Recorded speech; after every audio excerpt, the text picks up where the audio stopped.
ತ್ರಿವರ್ಣ ನ್ಯೂಸ್ಗೆ ಸ್ವಾಗತ. ನಾನು BM ಹನೀಫ್. ಇವತ್ತಿನ ನಮ್ಮ ತ್ರಿಕೋನ ಚರ್ಚೆಯಲ್ಲಿ ನಾವು ಕೈಗೆತ್ತಿಕೊಂಡಿರುವಂತಹ ವಿಷಯ ಯತ್ನಾಳ್ ಉಚ್ಚಾಟನೆ ಮುಂದೇನು.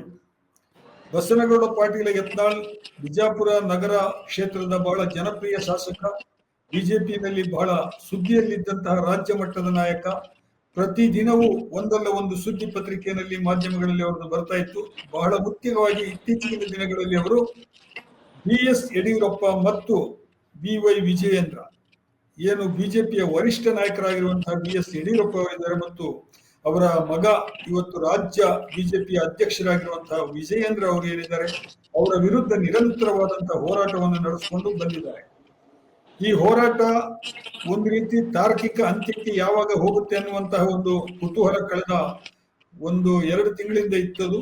ನಡುವೆ 2 ಸಲ ಅವರಿಗೆ ದೆಹಲಿಗೆ ಕರೆಸಿದ್ರು, ನೋಟಿಸ್ ನೀಡಿದ್ರು.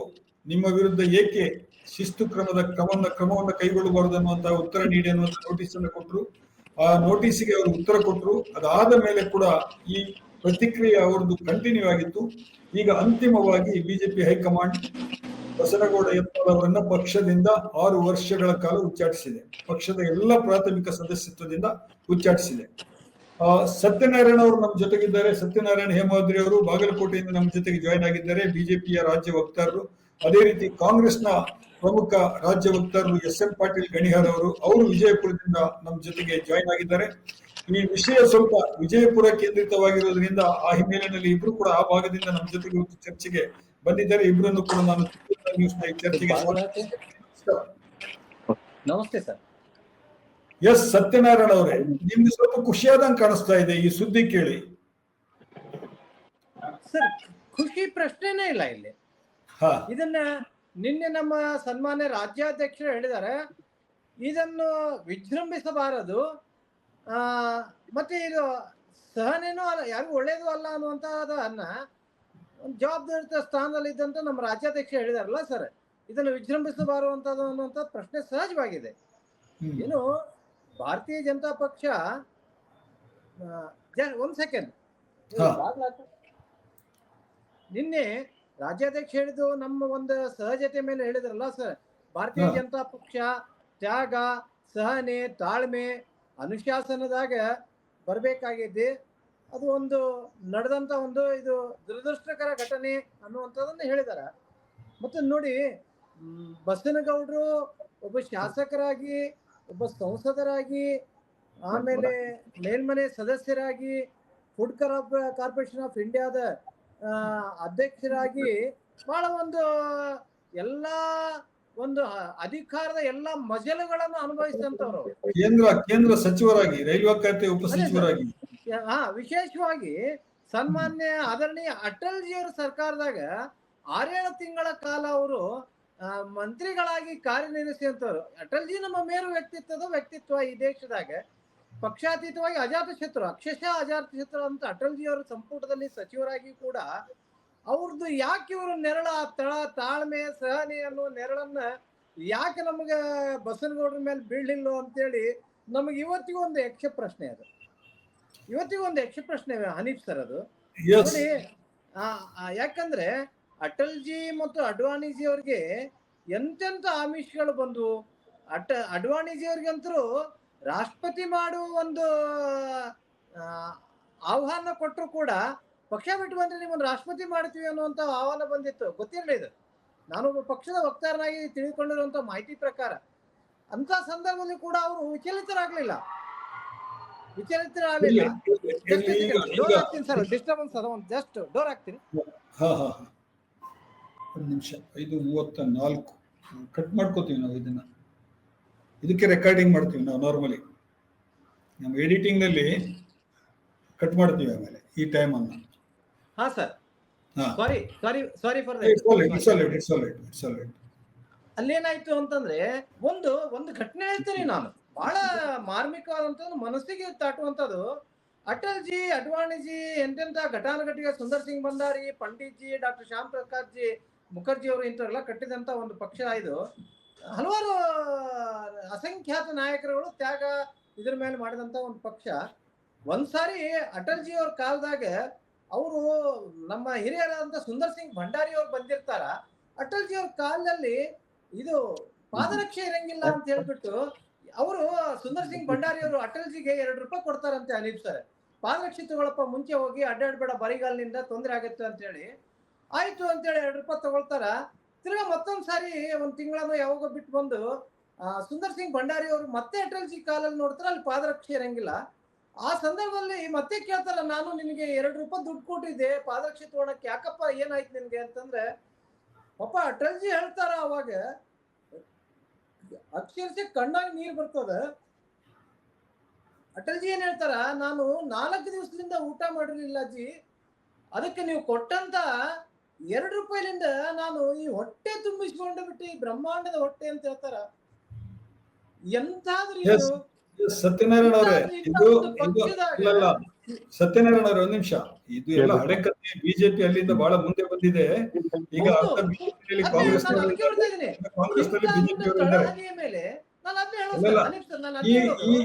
ಈಗ ಆ ತರದ ವ್ಯಾಲ್ಯೂ ಸಿಸ್ಟಮ್ ಕರ್ನಾಟಕದ ಬಿಜೆಪಿನಲ್ಲಿ ಇಲ್ಲ. ಯಾಕೆಂತ ಹೇಳಿದ್ರೆ, ನೀವ್ ಹೇಳಿದ್ರಿ, ಹೌದು, ಕೆಲವರಿಗೆ ಸಂತೋಷ ಆಗಿದೆ. ಬಿಜಾಪುರದಲ್ಲಿ ನಿನ್ನೆ ಪಟಾಕಿ ಹೊಡೆದ್ರು ಅಂತ ಹೇಳ್ಬಿಟ್ಟು ನಾವು ಟಿವಿನಲ್ಲೆಲ್ಲ ನೋಡಿದ್ವಿ.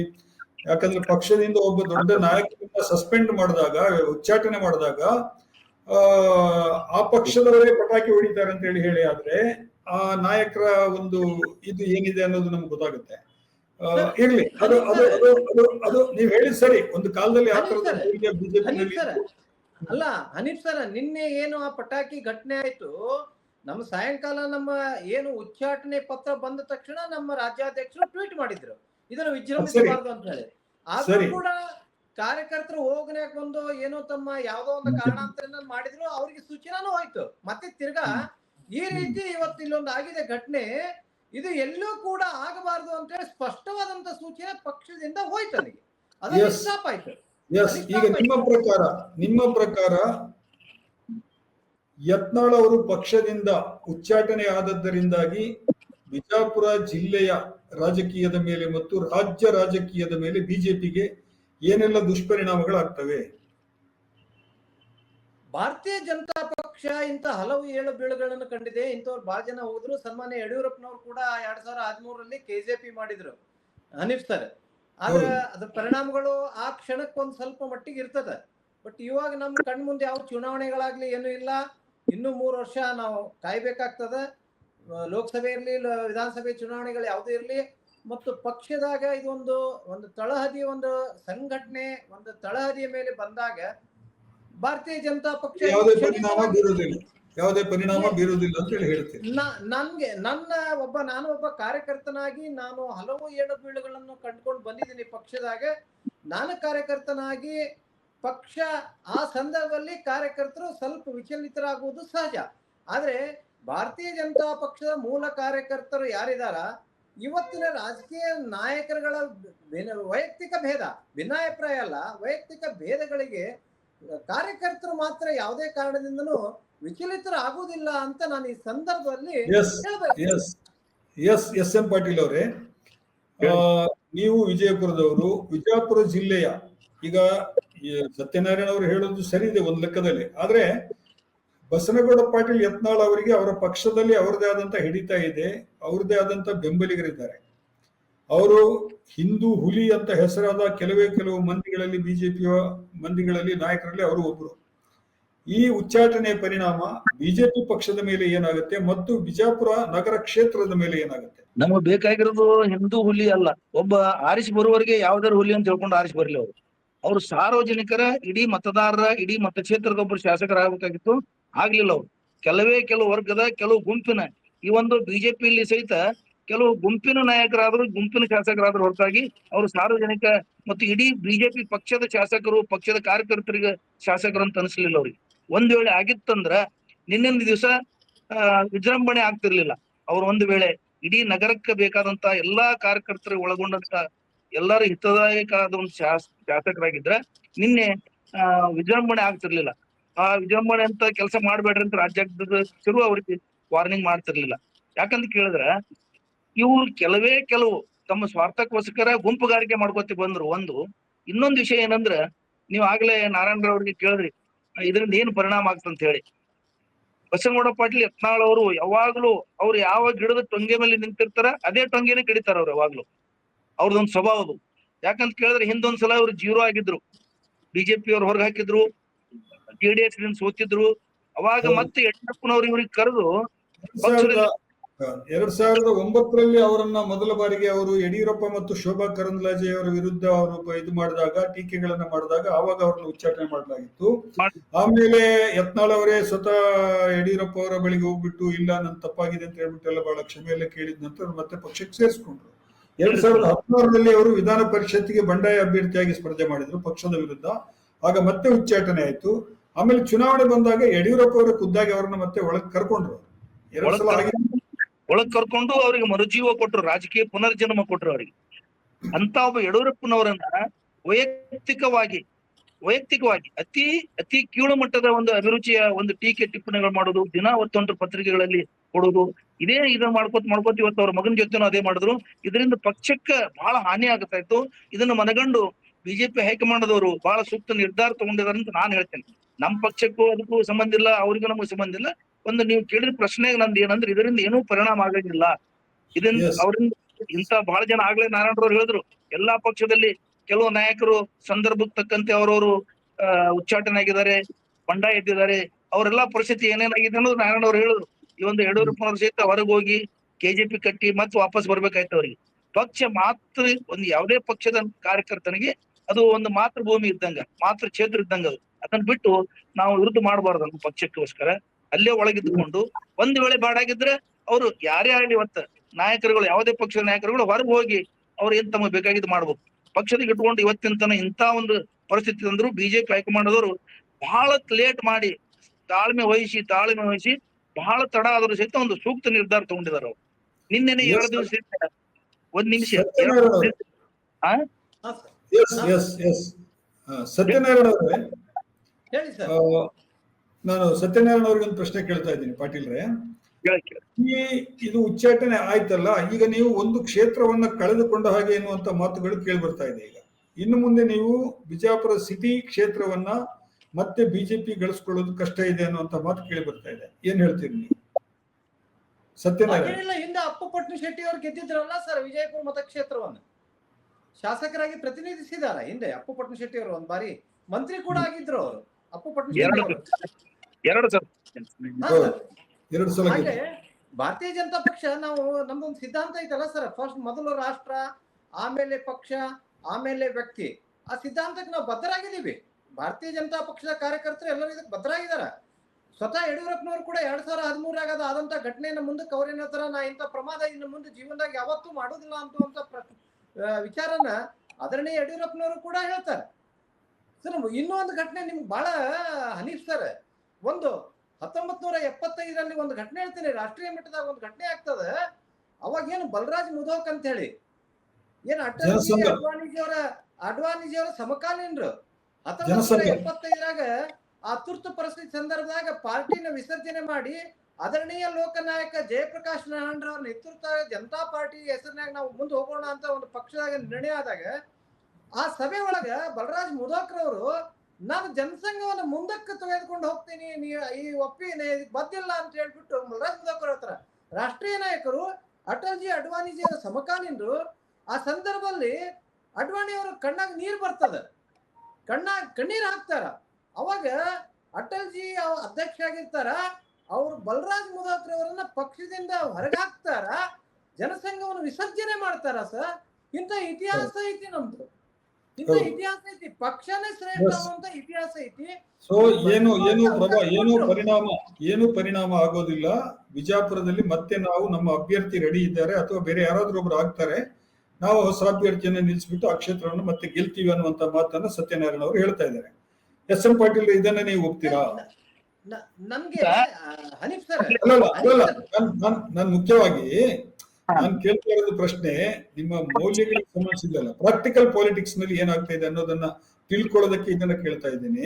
ನೀವ್ ಹೇಳ್ತಾ ಇದ್ದೀರಿ ಇಲ್ಲ ಹಿಂದೆ ಬೇರೆಯವರು ಕೂಡ ನಮ್ಮ ಬಿಜಾಪುರ ನಗರ ಕ್ಷೇತ್ರದಿಂದ ಬಿಜಾಪುರದಲ್ಲಿ ಅಪ್ಪು ಪಟ್ಟಣಶೆಟ್ಟಿ ಅವರು 2 ಸಲ ಗೆದ್ದಿದ್ರು, ಹಾಗಾಗಿ ಇದೇನು ಸಮಸ್ಯೆ ಆಗಲ್ಲ ಯತ್ನಾಳ್ ಅವರು ಹೋದ್ರೆ, ಮತ್ತು ನಾಳೆ ಅವರು ಇಂಡಿಪೆಂಡೆಂಟ್ ಆಗಿ ಮತ್ತೆ ಅಲ್ಲಿ ಸ್ಪರ್ಧೆ ಮಾಡ್ತಾರೆ ಅನ್ನೋದು ಕೂಡ ಅವರ ತಲೆಯಲ್ಲಿ ಇರುತ್ತೆ. ಈಗ ಅದು ದೂರ ಇದೆ ಬಿಡಿ, 3 ವರ್ಷ ಇದೆ ಅದು. ಆದ್ರೂ ಒಂದು ಈಗ ನಾವು ಕೇಳ್ತಾ ಇದೀವಿ ಏನಾಗ್ಬೋದು ಅನ್ನೋದಕ್ಕೆ. ಎಸ್.ಎಂ. ಪಾಟೀಲ್ ನೀವು ಒಪ್ತೀರಾ? ಅಲ್ಲ, ಈಗ ನಿಮ್ಮ ಪ್ರಶ್ನೆಗೆ ಏನ್ ಹೇಳುದಂದ್ರ ಯಾವುದೇ ಮತಕ್ಷೇತ್ರಕ್ಕ ಯಾವುದೇ ಅಭ್ಯರ್ಥಿ ಅನಿವಾರ್ಯ ಅಲ್ಲ ಇದು ರಾಜಕಾರಣದಲ್ಲಿ. ಹ್ಮ್ ಈಗ ಬಿಜಾಪುರ ಮತಕ್ಷೇತ್ರದ ಸಲುವಾಗಿ ಹೇಳುದಂದ್ರೆ ನಾರಾಯಣರಾವ್ ಹೇಳಿದ್ ಬಹಳ ಸತ್ಯ ಇದೆ. ಪ್ರೆಸೆಂಟ್ ಇದ್ದಂತ ಅಪ್ಪು ಪಟ್ಟಣ ಶೆಟ್ಟಿ ಅವರನ್ನ ತೆಗೆದು ಬಸವನಗೌಡ ಪಾಟೀಲ್ ಯತ್ನಾಳ್ ಅವರನ್ನ ಅಭ್ಯರ್ಥಿ ಮಾಡಿದ್ರು. ಅವಾಗ ಅಪ್ಪು ಪಟ್ಟಣ ಶೆಟ್ಟಿ ಅವರು ಪಕ್ಷದ ಒಂದು ಗೌರವಕ್ಕಾಗಿ ಮತ್ತು ಒಂದು ಪಕ್ಷದ ಹಿತದೃಷ್ಟಿಯಿಂದ ಮತ್ತು ಪಕ್ಷದ ಒಂದು ಅಭಿಮಾನದಿಂದ ಅವರು ಡಿಸಿಡೆಂಟ್ ಆಗಿ ಭಿನ್ನಮತಿಯಾಗಿ ಯಾವುದೇ ಕಾರ್ಯಗಳು ಮಾಡ್ಲಿಲ್ಲ. ಅವರು ಒಂದು ವೇಳೆ ಅವರು ಸ್ಪರ್ಧಾನು ಮಾಡ್ಲಿಲ್ಲ. ಇವರು ಸ್ಪರ್ಧಾ ಮಾಡಿ ಅಪ್ಪು ಪುಟ್ಟಣ ಶೆಟ್ಟಿ ಅವರು JDS ಇಂದ ಸ್ಪರ್ಧಾ ಮಾಡಿ ಅಪ್ಪು ಪುಟ್ಟಣ ಶೆಟ್ಟಿ ಅವರನ್ನ ಇವರು ಸೋಲಿಸಿದ್ರು. ಯಾರು? ಯತ್ನಾಳ್ ಅವರು. ಇದು ಜನ ಮರ್ತಿಲ್ಲ. ಅಪ್ಪು ಪುಟ್ಟಣ ಶೆಟ್ಟಿನೂ ಒಬ್ಬ ಒಳ್ಳೆ ನಾಯಕ. ಅವ್ರು ಒಳ್ಳೆ ಎಲ್ಲಾ ಸಮಾಜದವರಿಂದ ಎಲ್ಲಾ ಸಾರ್ವಜನಿಕರ ಜೊತೆ ಅವ್ರು ಬಹಳ ಒಳ್ಳೆ ಒಡನಾಟ ಇದ್ದಂತ ನಾಯಕ. ಇವ್ರು ಬರೀ fire brand Hindu fire brand ಅಂತ ಹೇಳಿ. ಫೈರ್ ಬ್ರ್ಯಾಂಡ್ ಅರ್ಥ ಏನು?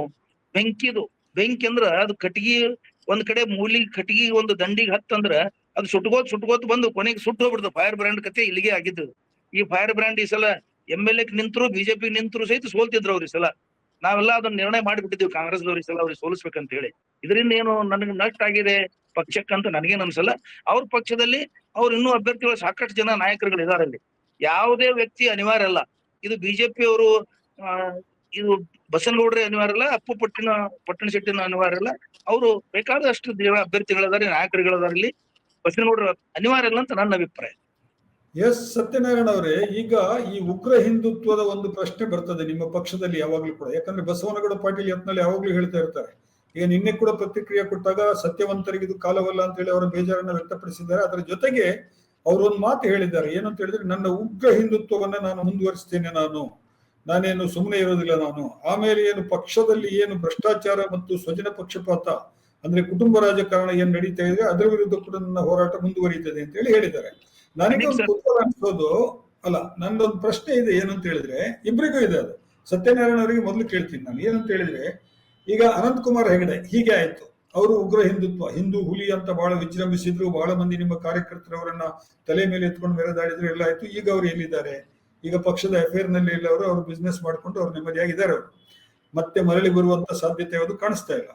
ಈಶ್ವರಪ್ಪ ಅವರು ಕೂಡ ಇದೇ ರೀತಿ ಹಿಂದೂ ಹುಲಿ ಆಗಿದ್ರು, ಬಹಳ ಉಗ್ರ ಭಾಷಣ ಮಾಡ್ತಾ ಇದ್ರು. ಈ ಬಹಳ ದೊಡ್ಡ ಮಟ್ಟದಲ್ಲಿ ಪಕ್ಷದ ಹೈಕಮಾಂಡ್ ವಿರುದ್ಧ ಕೂಡ ತೊಡೆ ತಟ್ಟಿದ್ರು. ಅವರ ಮಗನನ್ನು ಚುನಾವಣೆಗೆ ನಿಲ್ಲಿಸಿದ್ರು ಪಕ್ಷದ ಅಭ್ಯರ್ಥಿ ವಿರುದ್ಧ. ಅವರು ಕೂಡ ಈಗ ಅಪ್ರಸ್ತುತ ಆದ್ರು. ಈಗ ಯತ್ನಾಳ್ ಅವರಿದ್ದಾರೆ. ಇನ್ನು ಯತ್ನಾಳ್ ಅವರ ಹಿಂದೆ ಬಹಳ ಮಂದಿ ಇದ್ದಾರೆ. ಈಗ ನಮ್ಮ ಮೈಸೂರಿನ ಮಾಜಿ ಲೋಕಸಭಾ ಸದಸ್ಯ ಪ್ರತಾಪ ಸಿಂಹ ಅವರಿರ್ಬೋದು, ಅಥವಾ ನಿಮ್ಮ ಸೊರಬದಿಂದ ನಮ್ಮ ಕುಮಾರ್ ಬಂಗಾರಪ್ಪ ಇರ್ಬೋದು, ಅಥವಾ BP ಹರೀಶ್ ಅವರಿರ್ಬೋದು. ಇವರೆಲ್ಲರೂ ಕೂಡ ಇವರ ಜೊತೆಗೆ ದೆಹಲಿಗೆ ಹೋದವರು ಮತ್ತು ಈ ಹೋರಾಟದಲ್ಲಿ ಅವರ ಜೊತೆಗೆ ಸಾಥ್ ಆದವರು. ಯತ್ನಾಳ್ ಅವರು ಬೆಂಗಳೂರಿನಲ್ಲಿ 2 ತಿಂಗಳ ಹಿಂದೆ ಕರೆದ ಸಭೆಯಲ್ಲಿ ಸುಮಾರು 10 ಮಂದಿ, ಅದರಲ್ಲಿ 6 ಮಂದಿ ಶಾಸಕರು ಕೂಡ ಇದ್ರು. ಅರವಿಂದ ಲಿಂಬಾವಳಿ ಅವರು ಇರ್ಬೋದು, ಅರವಿಂದ ಬೆಲ್ಲದವರು ಇರ್ಬೋದು, ಇವರೆಲ್ಲ ಇದ್ರು. ಅಂದ್ರೆ ಇದು ಒಂದು ಸಣ್ಣ ಬಿಡಿ ಘಟನೆ ಅಂತ ಹೇಳಿ ನಿಮ್ಗೆ ಅನಿಸ್ತಾ ಇದೆಯಾ? ಒಂದು ಪ್ರಶ್ನೆ ಏನಂತ ಹೇಳಿದ್ರೆ, ಈಗ ಹಿಂದೂ ಹುಲಿಗಳ ಅಗತ್ಯ ಇಲ್ವಾ ಪಕ್ಷಕ್ಕೆ? ಅದು ಚುನಾವಣೆ ಬಂದಾಗ ಮಾತ್ರ ಅಗತ್ಯ ಬೀಳ್ತದ? ಏನದು? ಹನೀಫ್ ಸರ್, ನಾವು ಒಂದು ವಿಚಾರನ ವಸುದೈವ ಕುಟುಂಬ ಅಂತ ಹೇಳ್ತೀವಲ್ಲ, ನಾವೊಂದು ಅದ್ರ ಜೊತೆಗೆ ಒಂದು ಮಾತು ಹೇಳ್ತೀವಿ. ಇವ ಯಾವುದೇ ಕಾಲಘಟ್ಟದಾಗ ಇವ ಒಂದು ಅಮೃತ ಕೂಡ ಅತಿ ಆದ್ರೆ ವಿಷ ಅನ್ನುವಂಥದ್ದೊಂದು ಚಿಂತನೆ ಇರೋಂಥವ್ರಲ್ವಾ ನಾವು. ಯಾವುದೇ ಒಂದು ಸಂಗತಿ ಅತಿ ಆಗ್ಬಾರ್ದಲ್ವಾ? ವಿಚಾರ ಸಿದ್ಧಾಂತ ನಮ್ದು ಪ್ರವರ್ಧಮಾನಕ್ಕೆ ಬರ್ಬೇಕು. ನಮ್ಮ ಸಿದ್ಧಾಂತಗಳು, ನಮ್ಮ ವಿಚಾರಗಳು ಯಾವಾಗ್ಲೂ ಇದ್ದಿದ್ದೆ. ಅದ್ರ ಬಗ್ಗೆ ಎರಡೇ ಮಾತಿಲ್ಲ. ಆ ಸಂಘಟನೆ ಪರವಾಗಿ ನಾವು ಇರುವಂತವ್ರು, ಸಂಘಟನೆ ವಿಚಾರಣೆ ಇರೋರು. ಇಲ್ಲಿ ನಾನು ಹೇಳಿದ್ನಲ್ಲ, ವಿಚಾರಗಳು ವಿಷಯ ಅಮೃತ. ಅದು ಅತಿ ಅಮೃತ ಕೂಡ ಅತಿ ಆದ್ರೆ ಅದು ವಿಷಯ. ನೀವು ಹೇಳೋದು ಉಗ್ರ ಹಿಂದುತ್ವ ಚುನಾವಣೆ ಬಂದಾಗ ನಮಗೆ ಅಮೃತ, ಈಗ ಚುನಾವಣೆ ಇಲ್ದಿದ್ದಾಗ ಅದು ವಿಷಯ ಅಂತ. ಹಾಗಿಲ್ಲ ಸರ್, ನಾನು ಹಾಗೆ ಹೇಳಿಲ್ಲ. ದಯವಿಟ್ಟು ನಾವು ಅದನ್ನ ತಪ್ಪಾಗಿ ಅರ್ಥೈಸ್ಬೇಡ್ರಿ. ನಾನೇನ್ ಹೇಳಿದೆ, ಯಾವುದೇ ಒಂದಾದ್ರೂ ನಾವೊಂದು ಇತಿಮಿತಿ ಒಳಗಿರ್ಬೇಕು. ಪಕ್ಷ ಒಂದು ಯಾಕೆ ನಾ ಇದನ್ನ ಮಾತು ಹೇಳ್ತೀನಿ ಅಂತಂದ್ರೆ, ನಮ್ಮ ಸಂಘಟನೆ ಒಂದ್ ಮಾತು ಕಲಿಸ್ಕೊಟ್ಟಿದ್ದಾರೆ ಅನೀಫ್ ಸರ್. ಏನು ಅಂತ, ನಿನ್ನ ವಿಚಾರ ಏನಾದ್ರೂ ಒಂದು ಸಭೆ ಸಮಾರಂಭ ಸಂಘಟನೆ ಒಳಗೆ ನೀನು ಹೇಳ್ಬೇಕಾದಾಗ ಅದು ನೀನು ಅಲ್ಲಿ ಸಾರ್ವಜನಿಕಗೊಳಿಸುವವರೆಗೂ ನಿನ್ನ ವಿಚಾರ, ಅಲ್ಲಿ ಅಭಿಪ್ರಾಯ ಮಂಡಿಸುವವರೆಗೂ ಅದು ನಿನ್ನ ವಿಚಾರ. ಆಮೇಲೆ ನಿನ್ನ ವಿಚಾರನ ಆ ಸಭೆ ಒಳಗೋ ಸಂಘಟನೆ ಒಳಗೋ ನಿನ್ನ ವಿಚಾರನ ಅಲ್ಲಿ ನಿನ್ನ ಬಾಯಿಂದ ಆಚೆ ಬಿಟ್ಟಾಗ ಅದು ಸಂಘಟನೆಯ ವಿಚಾರ, ಅವಾಗ ಅದು ನಿನ್ನದಾಗಂಗಿಲ್ಲ. ಸಂಘಟನೆ ಏನು ನಿರ್ಣಯ ತಗೊಳ್ತೋ ಆ ನಿರ್ಣಯಕ್ಕೆ ನೀನು ಬದ್ಧ ಹಾಕ್ಬೇಕು. ಅದು ನನ್ನ ವಿಚಾರ ಇತ್ತು, ನೀನ್ ತಗೊಳ್ಳಿಲ್ಲ ಅಂದ್ಬಿಟ್ಟು ಆಚೆ ಬಂದ್ರೆ ಅದೇನೋ ಒಂದು ಉದಾಹರಣೆ ಹೇಳ್ತಾರಲ್ಲ, ಅದು ಆ ಕೆಂಡ ಒಂದು ಸಪರೇಟ್ ಆಗಿದ್ರೆ ಅದು ಹೆಂಗ್ ಸುಡ್ತತಿ, ಅದು ಒಟ್ಟಿಗೆ ಇದ್ರೆ ಹೆಂಗ್ ಕೆಂಡ ಇರ್ತತಿ ಅಂತ ಹೇಳ್ತಾರಲ್ಲ, ಹಂಗಾಗತ್ತಲ್ಲ ಹನೀಫ್ ಸರ್. ಆ ರೀತಿ ಹೇಳ್ತಾ ಇದ್ರೆ ಹೊರತು ಚುನಾವಣೆ ಬಂದಾಗ ಅದು ಬೇಕು, ಈಗ ಅದು ಬೇಡ, ನಾನು ಖಂಡಿತ ಆಗಲ್ಲ, ಖಂಡಿತ ಆಗಲ್ಲ. ನಮ್ಮ ಬಂದಾಗ ಅಲ್ಲಿಗೆ ಸಂಘಟನೆ ಮಹತ್ವ, ನಮ್ಮ ವ್ಯವಸ್ಥೆನೇ ದೊಡ್ಡದು. ಎಸ್ ಎಂ ಪಾಟೀಲ್, ಈ ಪ್ರಶ್ನೆಗೆ ನಿಮ್ಮ ಉತ್ತರ ಏನು? ಬಿಜೆಪಿಯವರು ಅಗತ್ಯ ಬಿದ್ದಾಗ ಉಗ್ರ ಹಿಂದುತ್ವವನ್ನು ಪ್ರದರ್ಶಿಸ್ತಾರೆ, ಅಗತ್ಯ ಇಲ್ದಿದ್ದಾಗ ಅವರನ್ನೆಲ್ಲ ಹೊರಗಾಗ್ತಾರೆ ಅನ್ನುವಂತ ಮಾತು ಕೇಳಿ ಬರ್ತಾ ಇದೆ. ಈಗ ನಾರಾಯಣ ಅವ್ರು ಏನ್ ಹೇಳಿದ್ರು, ಅತಿ ಆದ್ರ ಅಮೃತ ವಿಷಾಕ್ತ ಅಂತ ಹೇಳಿದ್ರು. ಅಂದ್ರೆ ಅವಶ್ಯಕತೆಗಿಂತಲೂ ಹೆಚ್ಚಿನ ಅತಿ ಆಯ್ತು ಇದು. ಬಸವನಗೌಡ ಪಾಟೀಲ್ ಯತ್ನಾಳ್ ಅವ್ರದ್ದು ಏನೋ ಹಿಂದುತ್ವ ಹಿಂದುತ್ವ ಅದಕ್ಕೂ ಒಂದು ಲಿಮಿಟ್ ಇರ್ತದ. ನಾರಾಯಣ ಅವ್ರು ಹೇಳಿದಕ್ಕೆ ನಾನು ಒಪ್ತೀನಿ. ಏನಂತ ಕೇಳಿದ್ರ ಅತಿ ಆಯ್ತು ಇವ್ರದ್ದು. ಅಂದ್ರೆ ಇವ್ರು ಸಂಘಟನೆ ಸರ್ ಪಾಟೀಲ್ ಸರ್ ಒಂದು ನಾನು ಬರೀ ಹಿಂದುತ್ವದ ವಿಚಾರ ಕೇಳ್ತಾ ಇಲ್ಲ. ಏನು ಬಸನಗೌಡರ ಪಕ್ಷದಾಗ ಯಡಿಯೂರಪ್ಪನವರು ವಿಜೇಂದ್ರ ಅವರ ವಿಚಾರಕ್ಕ ಅತಿಯಾಗಿ ವೈಯಕ್ತಿಕ ವಿರೋಧ ಮಾಡ್ಕೊತ ಬಂದ್ರಲ್ಲ, ಅದು ಕೂಡ ನನ್ನ ಪ್ರಶ್ನೆ ಇದ್ದಿದ್ದ ಅದಲ್ಲ. ಹೇಳಿದ್ದೀನಿ ಯಡಿಯೂರಪ್ಪ ಮತ್ತು ವಿಜಯೇಂದ್ರ ವಿಷಯದಲ್ಲಿ ಇವ್ರು ಅತಿ ಆಯಿತು ಅಂತ ಹೇಳಿದ್ದೀನಿ ಆಗ್ಲೇನೆ. ಈಗ ಹಿಂದುತ್ವ ಆಗ್ಲಿ ಯಾವ್ದೇ ಅತಿ ಆಗ್ಬಾರ್ದು. ಇದು ಅತಿ ಆಯ್ತು, ಹಿಂದುತ್ವ ಬಹಳ ಅತಿ ಆಯ್ತು. ಎಷ್ಟು ಅತಿ ಆಯ್ತು ಅಂದ್ರೆ ಒಂದ್ ವಿಷಯ ಹೇಳ್ಬಿಡ್ತೀನಿ. ನಾನು ಮುಖ್ಯಮಂತ್ರಿ ಆದ್ರೆ ನಾಳೆ ಬಿಜಾಪುರದಲ್ಲಿ ಮುಸ್ಲಿಮರನ್ನ ನೆಲಸಮ ಮಾಡ್ಲಿಕ್ಕೆ 1,000 ಬುಲ್ಡೋಜರ್ಗಳನ್ನ ಆರ್ಡರ್ ಕೊಡ್ತೇನೆ ಅಂತ ಹೇಳಿದ್ರು. ಹೇಳಿದ 24 ತಾಸಿನಲ್ಲಿ ಇವ್ರ ಬುಡಕ್ಕೆ ಬುಲ್ಡೋಜರ್ ಬಂದ್ಬಿಟ್ಟಿದೆ. ಹೇಳಿದ 24 ತಾಸಿನಲ್ಲಿ ಇವ್ರ ಬುಡಕ್ಕೆ ಬುಲ್ಡೋಜರ್ ಹಚ್ಚಿಬಿಟ್ಟಿದ್ರಿ ನೀವು ಬಿಜೆಪಿ ಅವರು. ಅಂದ್ರ ಅತಿ ಆಯ್ತು ಅಂತಿದ್ರ ಅರ್ಥ. ನೀವ್ ಹೇಳಿದ್ ಒಪ್ಕೊಂಡೆ ಹೇಳಿ. ಆಮೇಲೆ ಇನ್ನೊಂದು ಸತ್ಯವಂತರಿಗೆ ಇದು ಕಾಲ ಅಂತ ವಚನ ಹೇಳಿದಾರ ಬಸನಗೌಡ್ರು. ಇವರು ಭೂತದ ಬಾಯಿಯಲ್ಲಿ ಭಗವದ್ಗೀತೆ ಹೇಳ್ದಂಗ ಅದು ಸತ್ಯವಂತರಿಗೆ ಇದು ಕಾಲ ಅಲ್ಲ ಅಂತ ಹೇಳಿದ್ದು. ಇವ್ರು ಯಾವತ್ತೂ ಸತ್ಯವಂತರಲ್ಲ. ಈ ಒಂದು ಉದಾಹರಣೆ ಹೇಳ್ಬಿಡ್ತೀನಿ ನಿಮಗ. ಇವರು ಬಾಲ್ಯ ಮತ್ತು ಯೌವನ ಕಳೆದಿದ್ದೇ ಪೂರ್ತಿ ಮುಸ್ಲಿಮರ ಜೊತೆ ಇದ್ದು ಲಾರಿ ಬಿಸಿನೆಸ್ ಇತ್ತು ಇವ್ರದ್ದು. ಲಾರಿ ಓಡ್ತಿದ್ರು, ಲಾರಿ ಕ್ಲೀನರ್, ಡ್ರೈವರ್, ಎಲ್ಲಾರು ಗೆಳೆಯರು ಇವ್ರಿಗೆ. ಇಡೀ ಮಾರ್ಕೆಟ್ದಾಗ ಮುಸ್ಲಿಮರು ಇವ್ರಿಗೆ ಬೆಂಬಲಿಕ್ಕಿದ್ರು. ಮುಂದೆ JDS ನಿಂತಾಗ ಇವರು ಮುಸ್ಲಿಮರು ಮನೆಗೆ ಹೋಗಿ ಮುಸ್ಲಿಂ ಟೋಪಿ ಹಾಕಿ ಅಲ್ಲಿ ಬಿರಿಯಾನಿ ತಿಂದು ಅಲ್ಲಿ ಕೈಕಾಲು ಬೆದ್ದು ಓಟ್ಗೋಸ್ಕರ ಬಂದಿದ್ದಾರೆ ಇವರು. ಯಾವಾಗ ಇವರು ಸೋತರು ಅವಾಗ ಇವರು ಮುಸ್ಲಿಮರು ನಿಂತು. ಇವರು ಯಾವಾಗ್ಲೂ ಸತ್ಯವಂತರ ಅಲ್ಲಿ. ಇವರು ಸತ್ಯವಂತರಾಗಿದ್ರೆ ಅವರು ಒಂದು ಏಣಿ ಇದ್ದಂಗ ಇವ್ರು ರಾಜಕೀಯದಲ್ಲಿ ಮುಂದೆ ಬೆಳಿಲಿಕ್ಕ ಏಣಿ ತರ ಮುಸ್ಲಿಮರನ್ನ ಉಪಯೋಗಿಸ್ಕೊಂಡ್ರಿ ಇವರು. ಇವತ್ತು ಮುಸ್ಲಿಮರು ಬೇಡಾಗಿದೆ. ಇವರು ಟೋಪಿ ಹಾಕಿದವರು, ದಾಡಿ ಬಿಟ್ಟವರು, ನನ್ನ ಮನೆ ಹತ್ರ ಬರಬಾರ್ದು, ನನ್ನ ಆಫೀಸ್ ಹತ್ರ ಬರಬಾರ್ದು ಅಂತ ಹೇಳಿ ಇವರು ಇವತ್ತು ಭೂತದ ಬಾಯಿಯಲ್ಲಿ ಭಗವದ್ಗೀತೆ ಹೇಳದಂಗ ಸತ್ಯವಂತರಿಗೆ ಇದು ಕಾಲ ಅಲ್ಲ ಅಂತ ಹೇಳಿದ್ರೆ, ದುಷ್ಟರಿಗೆ ಕಾಲ ಅಂತ ಹೇಳಿದ್ರೆ ಇವರೇ ಎರಡೂ ಅಪ್ಲೈ ಇವ್ರಿಗೆ ಆಗ್ತಾವ. ಇವ್ರು ಸತ್ಯವಂತರ ಅಲ್ಲೇ ಅಲ್ಲ. ಇವರು ಯಾವತ್ತೂ ಸತ್ಯವಂತರ ಅಲ್ಲಿ. ಇವ್ರು ಹೇಳೋದು ಬಾಯಲ್ಲಿ ಭಗವದ್ಗೀತೆ. ಇಲೆಕ್ಷನ್ಗೆ ಇನ್ನೂ 3 ವರ್ಷ ಇದೆ ಸತ್ಯನಾರಾಯಣ ಅವರೇ. ಹಿಂದೆ 2 ಸಲ ಆದ ಹಾಗೆ 2009 ಮತ್ತು 2016ರಲ್ಲಿ ಆದ ಹಾಗೆ ಮತ್ತೆ ಇನ್ನೊಂದು ವರ್ಷದಲ್ಲಿ ಯತ್ನಾಳ್ ಪಾಟೀಲ್ರು ನಿಮ್ಮ ಪಕ್ಷಕ್ಕೆ ಮರಳಿ ಬರುವ ಸಾಧ್ಯತೆ ಇದೆ ಅಂತ ಕೆಲವರು ಹೇಳ್ತಾ ಇದ್ದಾರೆ. ಹನೀಫ್ ಸರ್, ಇದು ಒಂದು ನಮ್ಮ ರಾಷ್ಟ್ರೀಯ ಒಂದು ವಿಚಾರ ಮೊದಲಕ್ಕೆ ನಾನು ಆಗ್ಲೇ ಅತಿಯಾದಾಗ ಅಮೃತನ ವಿಷಯ ಅಂತ ಹೇಳ್ತಾ ಇರೋದು ಕೇವಲ ಹಿಂದುತ್ವ ವಿಚಾರ ಅಂತ ನಾನು ಹೇಳಿಲ್ಲ. ದಯವಿಟ್ಟು ಅದನ್ನ ನನ್ನ ವ್ಯಾಖ್ಯಾನ ಹೇಗೆಂದ್ರೆ ಪಕ್ಷದ ವಿಚಾರದಲ್ಲಿ ಅವರು ನಡೆದುಕೊಂಡದ್ದು ಕೂಡ ಏನು ನಮ್ಮ ರಾಷ್ಟ್ರೀಯ ನಾಯಕರು ಅವ್ರನ್ನ ಕರೆದು ತಿಳಿಸಿ ಹೇಳಿ ಈ ಮುಂಚೆ 2 ಸಾರಿ ನೋಟಿಸ್ ಕೊಟ್ಟಾಗೂ ಕೂಡ ತಿದ್ದುಪಡಿ ಮಾಡ್ಕೋತೀನಿ ಅಂತ ಹೇಳಿ ತಿದ್ದುಪಡಿ ಮಾಡ್ಕೊಳ್ಳಾರ್ದ ಆಗಿದ್ದಂತ ಒಂದು ವಿಚಾರದ ದೃಷ್ಟಿಯಲ್ಲೇ ಕೋನ ನನ್ನ ತಲೆಯಲ್ಲಿ ಇಟ್ಕೊಂಡು ನಾನು ಹೇಳಿದ್ದಂತ ಹೇಳಿ ನಾನು ಈ ಸ್ಪಂದನದಲ್ಲಿ ಸ್ಪಷ್ಟೀಕರಣ. ಹಾಗಿದ್ರೆ ಅಲ್ಲಲ್ಲ, ಅದು ನಿಮ್ಮ ಅಭಿಪ್ರಾಯ ಆಗಿದ್ರೆ ನಂದು ಅಲ್ಲೇ ಒಂದು ಪ್ರಶ್ನೆ ಇದೆ. ಏನಂತ ಹೇಳಿದ್ರೆ, ಈ ಉಗ್ರ ಹಿಂದುತ್ವ ಅಂದ್ರೆ ಏನು? ಮೈನಾರಿಟೀಸ್ ಅನ್ನ ಬೈಕೊಂಡು ತಿರುಗಾಡೋದೇ ಉಗ್ರ ಹಿಂದುತ್ವನ ಅಥವಾ ಬೇರೆ ಏನಾದ್ರೂ ಇದೆಯಾ? ನೋಡಿ, ಹಿಂದುತ್ವ ಬೇರೆ, ಉಗ್ರ ಹಿಂದುತ್ವ ಬೇರೆನಾ? ಹನೀಫ್ ಸರ್, ಹಿಂದುತ್ವ ಏನು ಅನ್ನೋದನ್ನ ಈ ದೇಶದ ಮಾನ್ಯ ಸರ್ವೋಚ್ಚ ನ್ಯಾಯಾಲಯ ಸುಪ್ರೀಂ ಕೋರ್ಟ್ ಕೂಡ ಬಹಳ ಸಾರಿ ಬಹಳ ರೀತಿ ವ್ಯಾಖ್ಯಾನ ಮಾಡಿದೆ. ಸ್ಪಷ್ಟವಾಗಿ ಹೇಳಿದ್ರೆ ಹಿಂದುತ್ವ ಅನ್ನೋದು ಒಂದು ಜೀವನದ ಪದ್ಧತಿ, ಅದು ಒಂದು ಧರ್ಮ ಅಲ್ಲ ಅನ್ನುವಂತ ಚಿಂತನೆ ಹೇಳಿದಾರ.